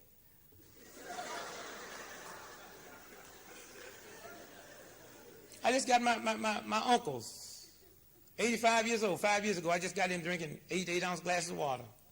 His whole life done changed. He's up, he's walking around, he don't have all that pain, arthritis, and sugar diabetes, high blood pressure. He don't have all that. He's moving now, except he got to go to the toilet 5 and 6 times in the middle of the night. Matter of fact, he lives in St. Louis, and the word was out that every time he go to the toilet in the middle of the night, God turned the light on for him. Next thing you know, one of the local newspapers picked it up. Next thing you know, television picked it up. Next thing you know, 10,000 people stand out in front of his house wanting to pray in his toilet. I went by there to see him not too long ago. Said, man, sure, I'm glad you really look good. Sure, I'm glad you're drinking this water, man. It just really didn't change your life. He said, yes, it just make me feel good. All I do, I just pee a lot 5 and 6 times in the middle of the night. And every time I go to the toilet in the middle of the night, God turned the light on for me. So I took his wife out in the kitchen. I said, you know, do it bother you the fact you drink as much water as he drink? You go to the toilet 5 and 6 times in the middle of the night, and God turns the light on for you, but don't turn the light on for him. She said, no, it don't bother me. And one day when he realized he peeing in the refrigerator,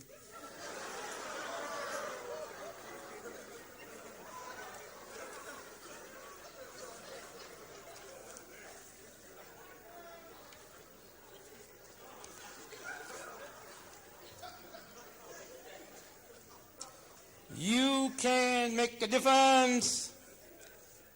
We can turn this country around. Stand up right here. Oh, you want to go over there? That's cool, but stand up here. Tell them. We're not going to tolerate all this craziness off you. Right here. One newspaper in a free democratic society, the land of the free and the home of the brave. Only one paper ran this story. Pittsburgh Press, November the 6th, 1989. It's about the Pan Am flight 103 that was blown out the sky. How many of y'all in this room is aware of the fact when that plane was blown out the sky over Scotland, there was 8 CIA agents on that plane that died? How many of y'all in this room know that? It's a damn shame. About 12 people in this room in a free democratic society with a free press. 8 CIA agents was on that Pan Am flight that was blown out the sky. Why were they on it? They was coming back to testify before the Senate and Congress about how they're running drugs in the country. So then who blew up the plane? The Arabs. That's all you have to do. Just like say, the niggas did it, nobody checked. The Arabs did it, nobody checked.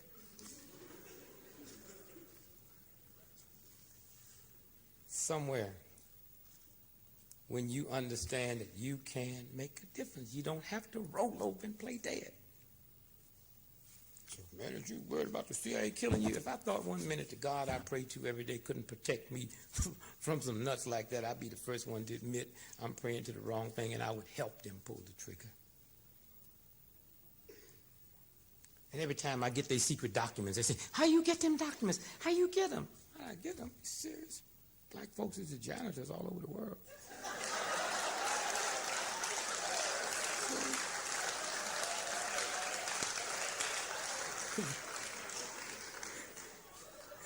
Before Hoover died, J. Edgar Hoover, they just really blow him out how I could get all kind of stuff.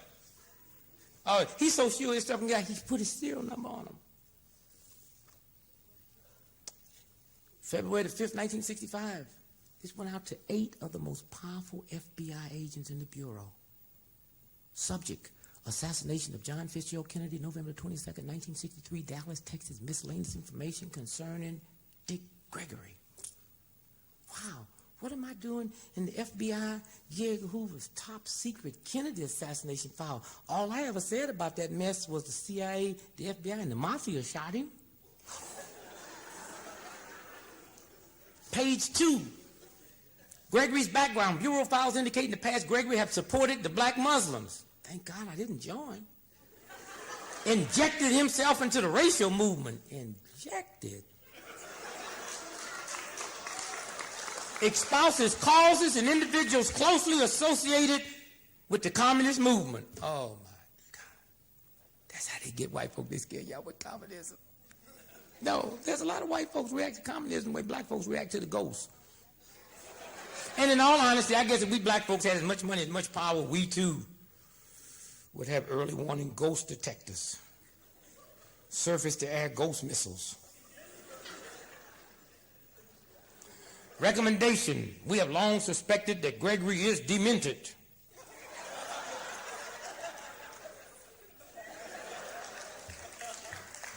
But nevertheless, the comments he has made is utterly ridiculous, and we should confront him and tell him in no uncertain terms that he better stop putting out such gutter talk. Confront me and tell me to stop talking? You know, there's one way you can do that. You can't do that. You can try.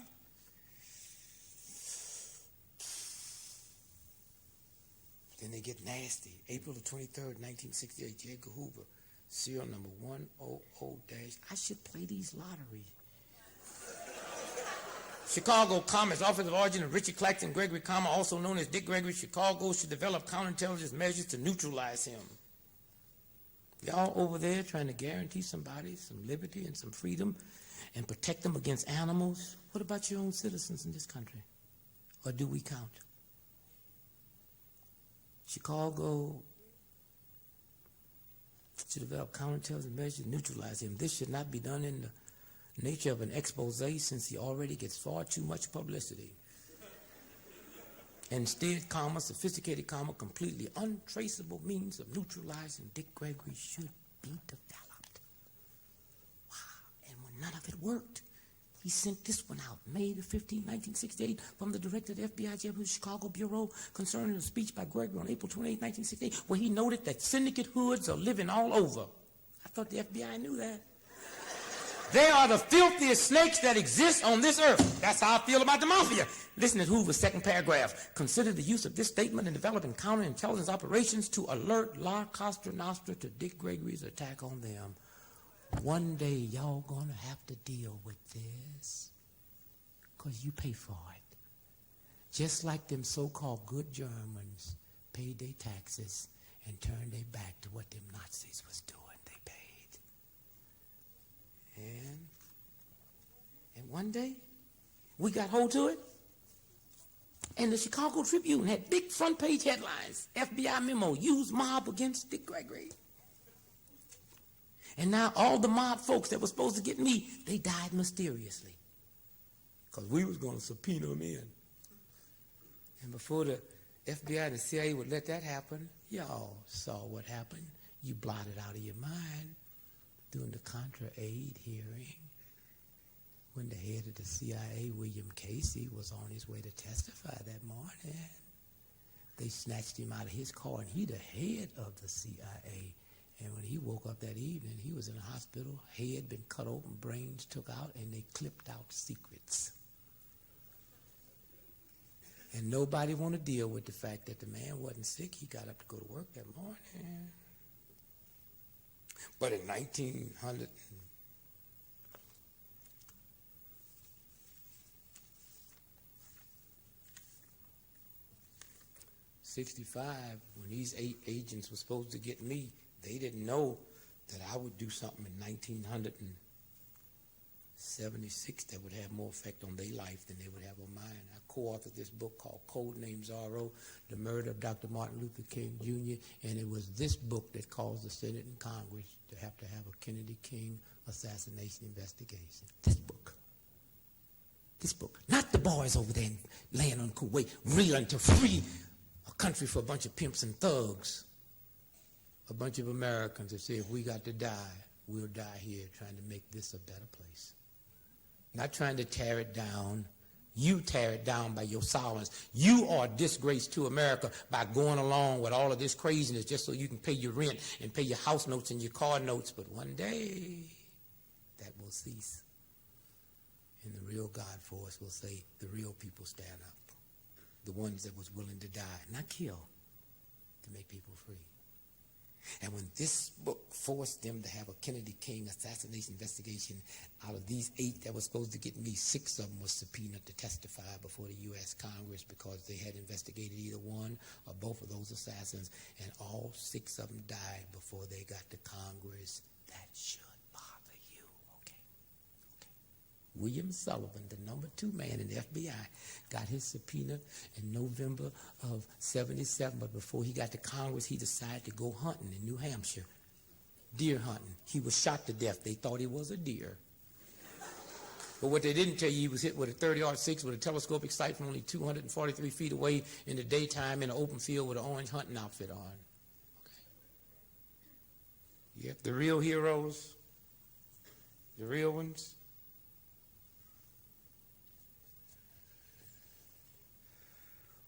It's your Brian Wilsons. You know Brian, laid across the railroad track. Talk about your nuclear triggers that you were sending over there to them third world countries. Train was doing about 6 miles an hour. He was sure they was going to slow down. They increased the speed and ran over and cut off both his legs. Brian Wilson. Few people remember his name, but you will one day. Why? Because 10 days later, he was right back out there with artificial limbs on, with love in his heart and a smile on his face, saying, you're doing the wrong thing. That's what's going to save America. Yeah. Making big bucks? Getting me a good education? These 9 men had good educations. Yep. Most powerful money men on the planet. In 1923, all 9 of them decided to have a meeting in Chicago at the Edgewater Beach Hotel. Attending that meeting was 9 of the world's most successful financiers. Present at that meeting was the president of the largest independent steel company, president of the largest utility company, president of the largest gas company, the greatest wheat speculator on the planet, the president of the New York Stock Exchange, a member of the president of the United States Cabinet, the greatest bear on Wall Street, head of the greatest monopoly. And the 9th one was the president of the Bank of International Settlement. Now, certainly we must admit that there was a gathering, a group of the world's most successful men, or at least those men had found the secret to making money. But one day somebody, 25 years later, 1948, said, let's check out these 9 dudes and see what they're doing now. And they checked them out in 1948, 25 years later. The president of the largest independent steel company, Charles Schwab, dead, and had lived on borrowed money the last 5 years before he died. The president of the largest utility company, Samuel Emerson, had died a fugitive from justice, penniless in a foreign land. The president of the largest gas company, Howard Hobson, was insane. The greatest wheat speculator in the world, Arthur Cutler, had died in a foreign country broke. The president of the New York Stock Exchange, Richard Whitney, had just been released from Sing Sing sick so he could go home and die with his family. The member of the president of the United States Cabinet, Albert Fall, had been pardoned from Sing Sing so he could go home and die with his family. The greatest bearer on Wall Street, Jesse Livermore, had just committed suicide. The head of the greatest monopoly, Orvin Cutler, had just committed suicide. The 9th one, the president of the Bank of International Settlement, Leon Frazier, had just committed suicide. Go ahead and get the money here. They had it. There's a God that don't recognize your money and your power. Recognize your love. Recognize your niceness. Recognize your ability to help. Not just poor people, but to help anybody. Try it. See what happens. Get all that stuff out your head. Fear. If these schools spent the first year teaching you about the subconscious mind, it'd be hard for you to flunk. Because as long as you're sitting up there scared of a class, you create fear. You put mental blocks. If I said, I sure would like to go to Paris, but I can't afford it, I just programmed every gene in my body. See to it, I never get to Paris.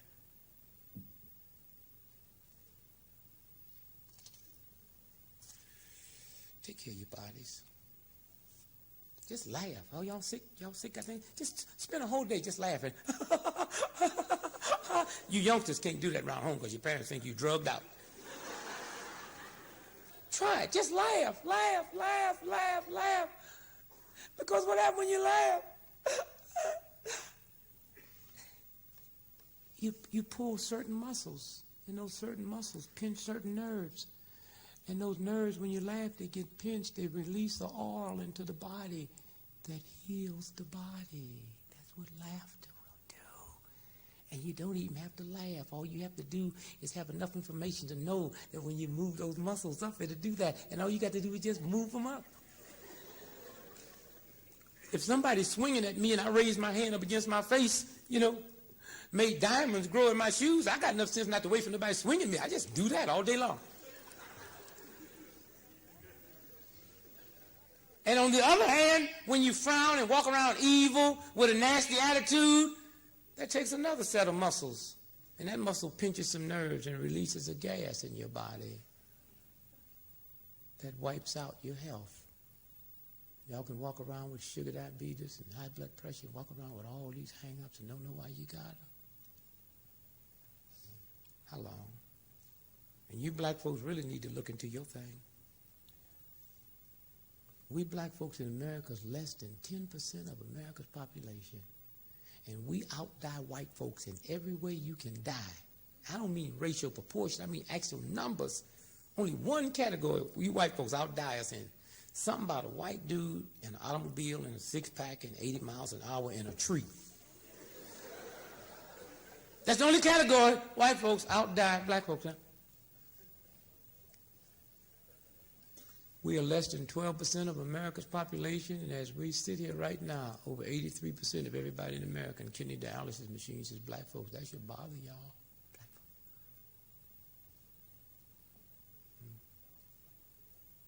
For every 100,000 black in America, 305 will die from cancer. For every 100,000 white in America, 211 will die from cancer.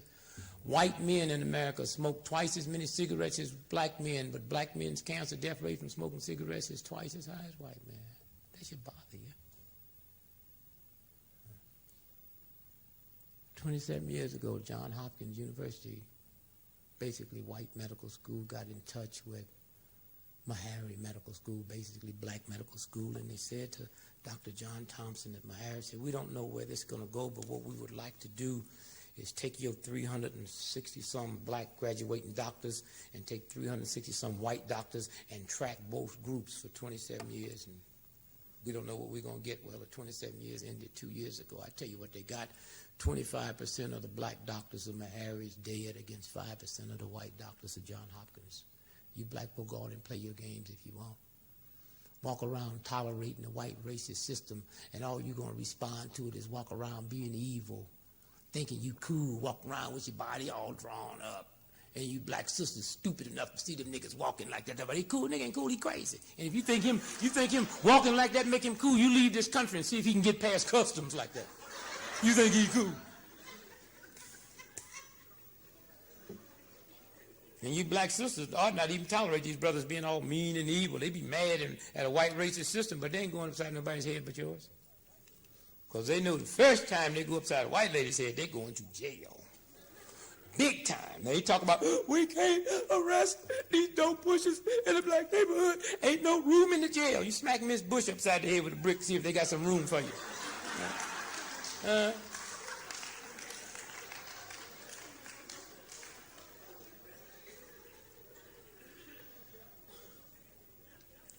And if you black folk do nothing else, y'all done mean yourself to death.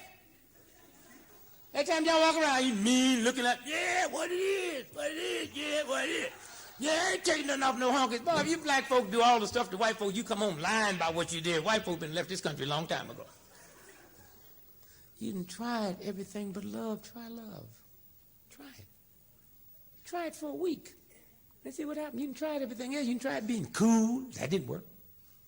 You done tried rapping. That didn't work.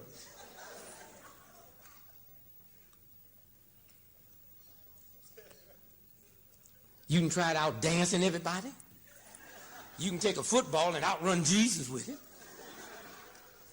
That don't work. Try love. And when you black folk gonna stop complaining about these black athletes? You the one give them power. How come these white Catholic sisters say, oh, I don't know, Greg got the brothers, they don't treat us? Well, stop going to the game. Yeah, Brad can't play. I mean, he might be dating that white girl, but he can't play till he look up there and see them sisters. Stop going to the game, fool.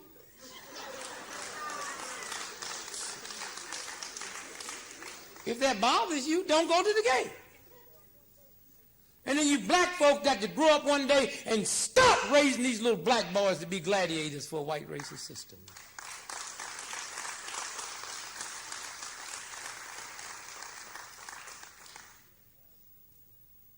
Then when we come to America and say,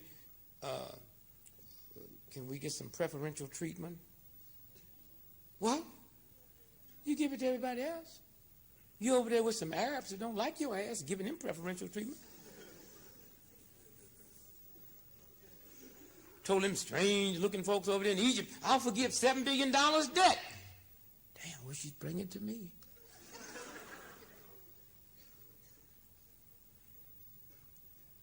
And preferential treatment wasn't invented by the NAACP. Oh, it's not your right to give that to me. That's a universal God gift. Preferential treatment. If I fall off this stage now and hurt my right leg, all my body is going to shift over to my left leg. That's called preferential treatment. That's an act of God. If I'm driving down the street in my convertible doing 80 miles an hour and some dust get in my right eye, that right eye will close, but that left eye will get stronger. That's called preferential treatment. I'm right-handed and somebody hit me with an axe or a stick accidentally on purpose and cut these fingers. Oh, my functions shift. If I got to write a check for you, I got to do it with my left hand. If I don't give it preferential treatment, this one will never heal and I will die. And I say to you tonight, America, try not giving this sick thing you looking at preferential treatment that America messed up. And it'd be the same thing as you got a bad leg and you tie a tourniquet around and you nasty and you talking to that leg you had no business, old nigger leg you got cut. Now you heard gangrene gonna sit in and the whole body gonna die. Okay. Whether you like it or not, I'm part of you and you are part of me. Okay. We are interwoven in this system together. Your life depends on me and my life depends on you. So you can play games with it if you want to. If you want to.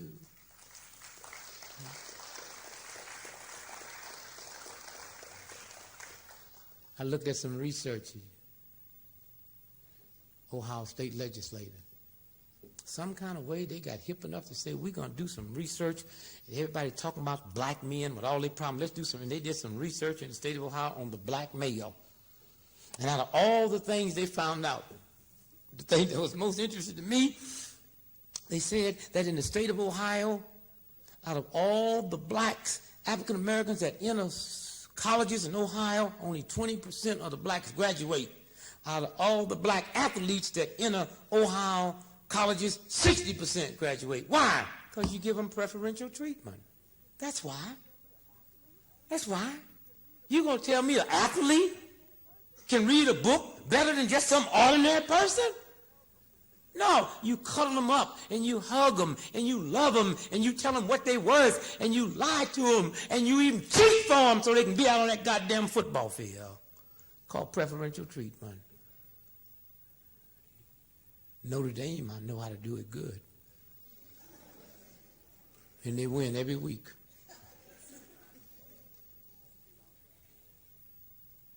And if that's the route y'all going, that heathen sports route, when Pan Am Flight 103 was blown out the sky, there was 35 students from Syracuse University on that plane, and Syracuse didn't cancel their basketball game that night, but I bet if that would have been the Syracuse basketball team on the plane, they'd have closed the campus down for a week. Okay. If that's the game y'all going to play, then you better go look and see what happens when they take those athletes at Notre Dame and them college and give them preferential treatment. Niggas outrun God. And it creates a winning team. And if one of them white boys on the team is mad because they're getting preferential treatment, they'll kick that white boy off the team. Because what I want to see at the end of the week, when Notre Dame is trailing Michigan with a minute and something to go, and they trailing by 10 points, preferential treatment bring us through as a team. In America, you're going to need that now. Because let me let you in on a little secret. 35 of your big major banks on the East Coast is about to close up. Okay. In the next 90 days, you will get some of the most shocking news you ever seen in your life.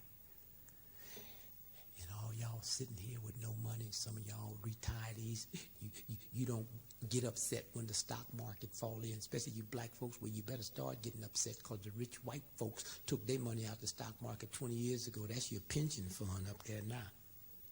Okay? And when you look at this thing go through what it's speaking to go through right for Christmas, that's your retirement money. Okay? I love America. Where else can you live like this? I'm so tired of hearing people tell me why they love America. They never say because of freedom and liberty and justice, and I can worship God. Where else can you live like this? You could live like this anywhere on the planet that was stupid enough to function on 85% credit. Yeah. Every time I go to Africa, the Africans say, brother, when you coming home? Man, y'all get 85% credit. The kid would have been here.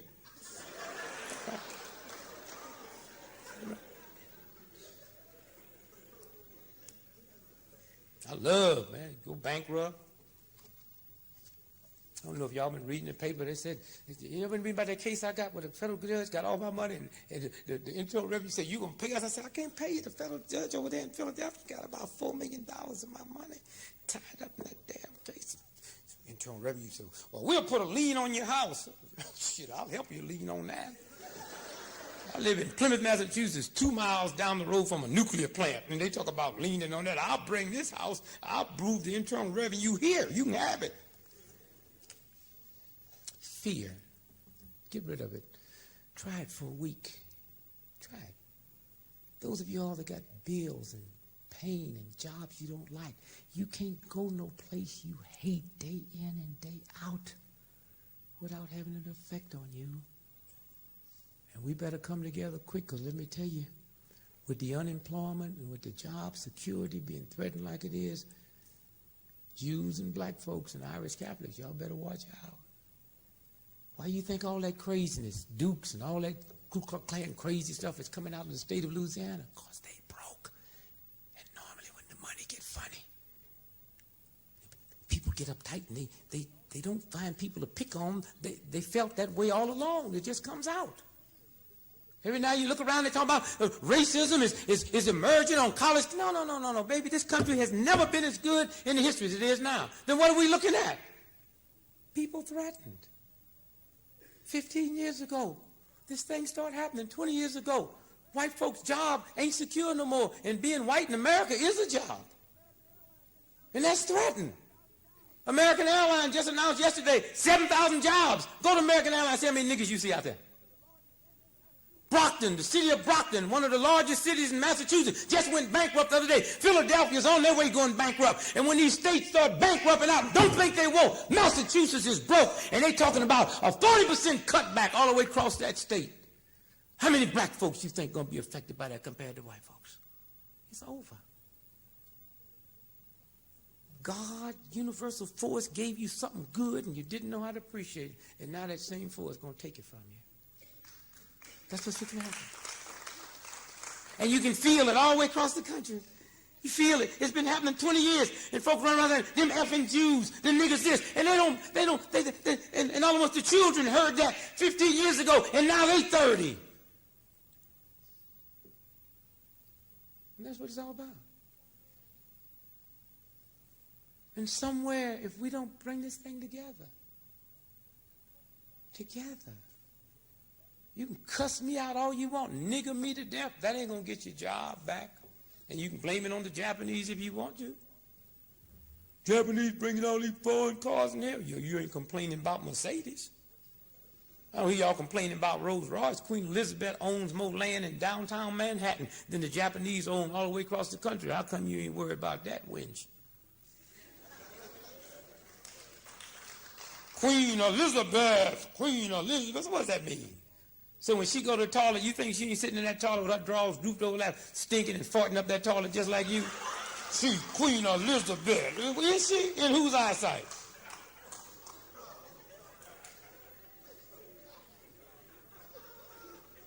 And anytime y'all be farting and don't like the way it smells, that's God trying to tell y'all done ate something you hadn't been eating. Because what you smelling is coming out of you.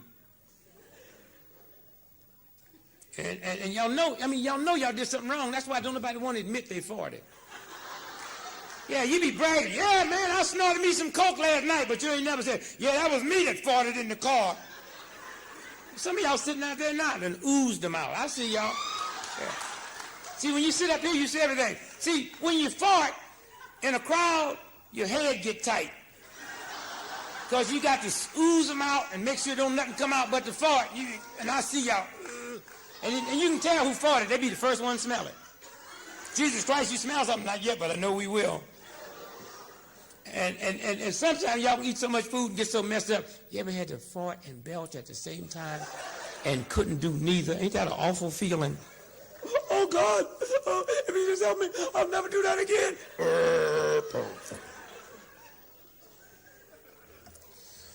I leave you tonight, and I say to you youngsters, you can make a difference.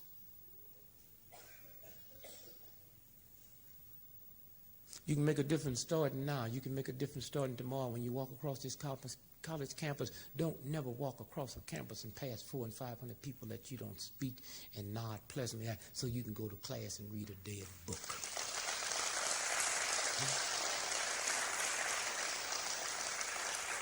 And it should bother you if one person flunks at this institution, all of you flunked. That's what this thing is about. If one American soldier die over there, all of them die a little bit. We interwoven, all of us. And if they kill, we all killed. Damn a school system that talk about on a curve system, X amount got to flunk. That don't even make sense. That don't even make sense. Matter of fact, it don't even make sense to have a school system where your input, if you was building a brand new house, you would have input into it. Why not have input over something that's going to have this much effect on your mind? Why don't you get rid of these old racist, sexist books and start from scratch? Somewhere, you can turn this whole thing around. The true learning system is not in these colleges and universities, in the top of your head. Created by the same voice that created the universe. And that true learning system in the top of your head will never open up till it's around an oasis of love. Most of these colleges and universities ain't nothing but cesspools of hatred. Some of you youngsters leave, and you left your brothers and sisters and your friends back home. You're going to get an education. And you go back home for Thanksgiving and Christmas, and your parents won't even see you. Some of y'all be ripping and running and partying. You won't even slow up to say thanks. You won't even go get your brothers and sisters and hold their hand. You won't even go get folks that was not able to come to college and sit with them and share your experience.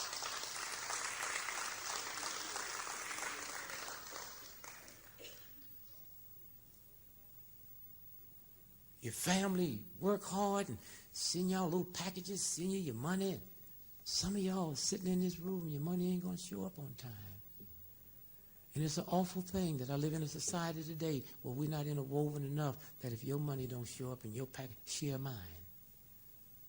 Nobody on this campus should have to go to bed hungry because Pop's check didn't get here on time, Mom's money didn't get here on time, all this damn food y'all got. Nobody should have to not miss class because I haven't got money to pay for my eyeglasses. Sitting in the dormitory, too hungry to study. But you can fill up a damn football stadium on Saturday over a jive game. They'll come in from all over to see a jive football game, but to talk about love for one another, you can't get a crowd. You pay for that. Somewhere. I say to you as I leave you, you can turn this thing around. And don't think you're going to get you some old funny kind of education and you're going to escape, especially you black folks. Ain't no escaping. You think that the things in the ghetto don't exist nowhere else. My baby is 16 years old. We pay $25,000 a year for him to go to high school, and children get kicked out every day there because of drugs. You can't get away from this. There's no richer school on this planet than that school he goes to in Massachusetts. And the drugs and alcohol run rampant. Oh, all of them qualified to go there. They're too smart. Nobody will ever flunk out of school. They get put out because of drugs, alcohol, and attitude. You can make a difference. You right here can turn this whole thing around. We're going through a financial crisis in this country. And if we cared enough, wouldn't nobody have to commit suicide? White farmers is committing suicide in this country at a rate of 1 every 6 minutes. That's disgraceful. We can't take care of them. We can't take care of their mortgage, but we can go over there to Kuwait and Iraq and pay off a bunch of pimp debts. How long? And so I say to you tonight, there's a word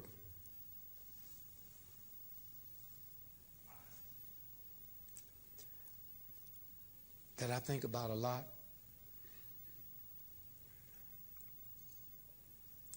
Simple word, it means one complete distinct object converted into another complete distinct object.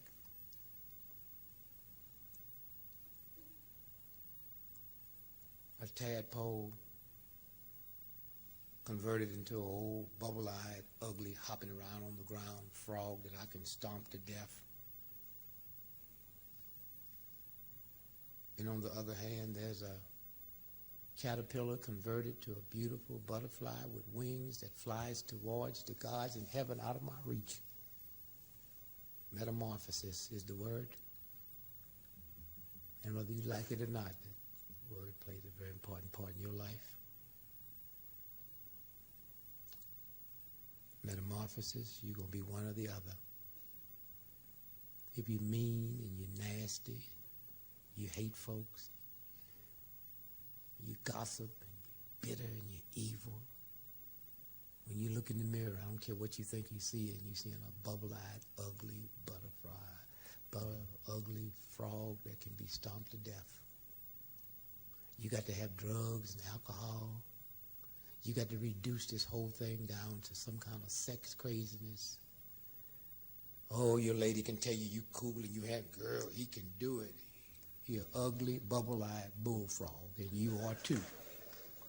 And on the other hand, if you understand love, and regardless to how mean you give back love, regardless to how vicious, you don't reduce yourself to that, get a good look at yourself in the mirror. You that beautiful butterfly. You can determine that tonight. If this brother and sister are brain surgeons, and I get shot 5 times and they run me into the operating room, I don't have to know how to read or write. I don't have to have no money. I can come out of a mean ghetto, and when they see this wounds and sickness, they don't cuss it and nigger. Don't you know better? How come you didn't go to college? They put on their rubber gloves and they go to work. Most doctors understand that. But there's a Dr. Love that all of you don't have to go to med school to qualify for Dr. Love. And when you become Dr. Love, you should understand that when I sit here and say you're no good, evil, dog-ass honkies, all y'all need to be dead, Dr. Love should understand that's a sickness inside of my body. Just like they saw the bullet holes in the outside, that's a sickness inside. And just like they went to work to change that, that's the same as you. Nobody can be a racist or prejudiced or evil or nasty without being sick in the pit of their minds. That's a sickness. That dope pusher out there that push dope, and that person out there that's hooked to dope, the same Godfather that's mother Godfather to you is mother Godfather to that dope pusher, the drug addict, to Hitler, and everybody out there who we perceive as being mean and nasty come from one God. I defy you to like one of my children and dislike another one. I'll destroy you for that. Well, somewhere is in here. We pray and read the Bible about eternal life and then go into somebody's funeral, died at 15. Eternal what? Sure, there's eternal life. But you got to get death out your head. Out your head. Get it out. Move it. Move, death. Hell, I want to buy a life insurance policy for. I ain't going nowhere. You know how dumb you got to be? The insurance company betting you that you going to live. You betting them that you going to die. And you hoping they win and they charge you for thinking this way.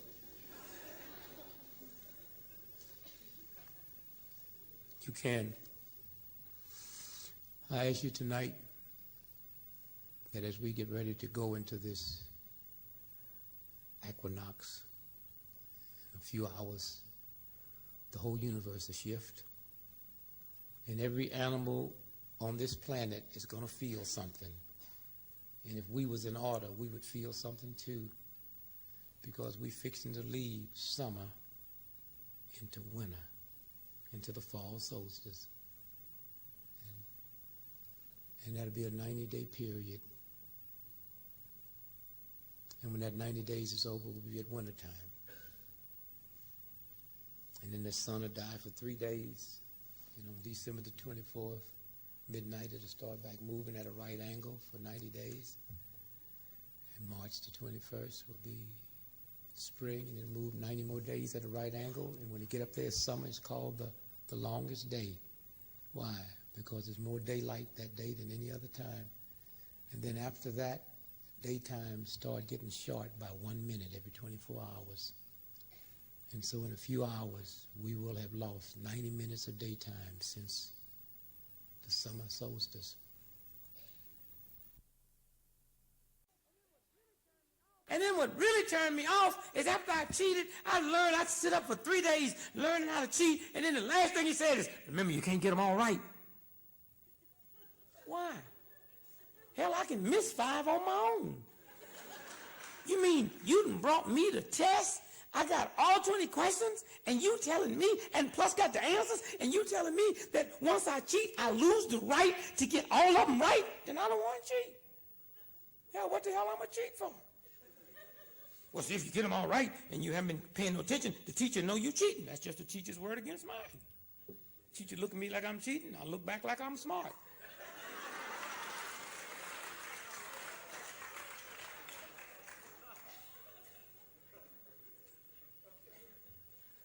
Take care of your bodies, physical fitness.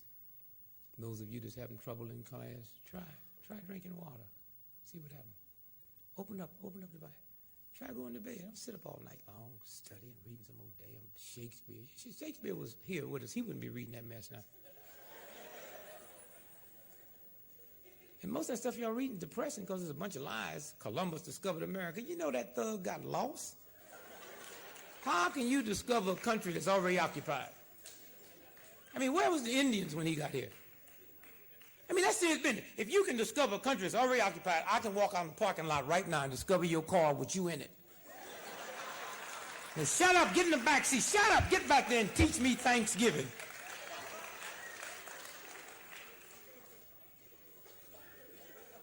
And think about our Indian brothers and sisters. When you get cold here on this campus, you turn up the thermostat or you complain to somebody and the heat is fixed.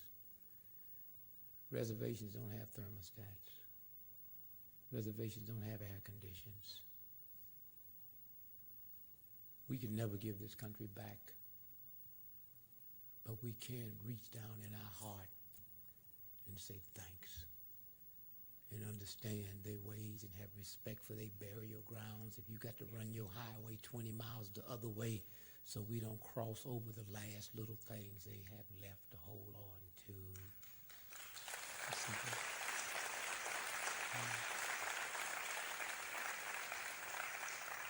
The world should be outraged at what's going on up there in Canada with some Indians. Sure, they're mad, they're hostile. You would be too. And somewhere, if they just got to keep talking and keep talking and keep talking and keep talking. And so I'll leave you tonight, say to those of you out there that left home on a sour note, you got a brother, a sister, or a mother, father you're not talking to, call them. Call them. Yeah, whatever it is, tuck it in. Don't ever get on your knees and say your prayers and think somebody hear your prayers when you got somebody you mad that you're not talking to. What kind of God you into? How can you be nasty enough not to call someone, even if they're wrong, and say, I'm sorry, I love you, and then go to your God? It's just that simple. And it changes you.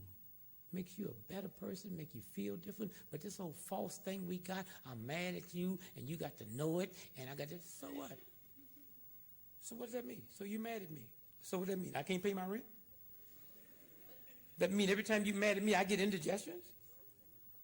I got this terrible headache. Must be somebody mad at me. No, you got the headache. You can't make a difference. You have power. Why do you have power? Because you're empowered with the same force that created the universe. And if you want to know how much power that is, just go to bed early one night and get up early in the morning and go out and watch the sun rise. It's smack nighttime, clean out the sky and never make a sound. That's power. And you have that same force locked inside of you when you decide that you're going to unmanipulate all these culture patterns and all these scare tactics that hold my real energy down. Try it. If you don't like it, you can always go back to hate. But if y'all walked in here tonight and all y'all got a pocket full of apples and I want to give you a pocket full of diamonds, I can't put nothing in your pocket like diamonds until you dump the apples. And that's the same thing now. You can't get love locked in there until you dump out all of that prejudice and racism and fear and isms and osms. And what a wonderful feeling. And so I leave you, I say you can't make a difference. I love you. God bless you.